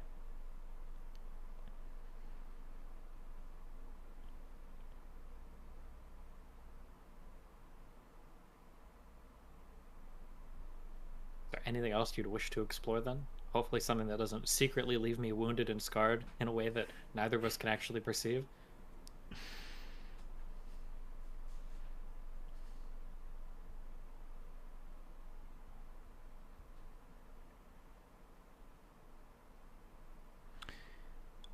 What do you have a mission statement for your channel? Fuck no. But I generally have one. I just like conversations to be as fact-based as possible. So when I engage in politics, I want people to be factually correct about what they're talking about. And then the second point is, I wish that people could understand each other's positions a little bit better. So have a little bit more empathy for how other people think instead of just ascribing like the worst possible intention to whatever they think. And you want to create that. Yeah, people that do that, yeah. You want to make people more empathetic towards each other. I guess, or at least understanding of each other. Yeah, maybe not empathetic, but at least have an understanding, and an intellectual understanding at least. You don't have to be empathetic, but that'd probably be You the don't, you best don't if you want. could. Yeah, I think so. Hmm. That's the same as mine. Uh-huh.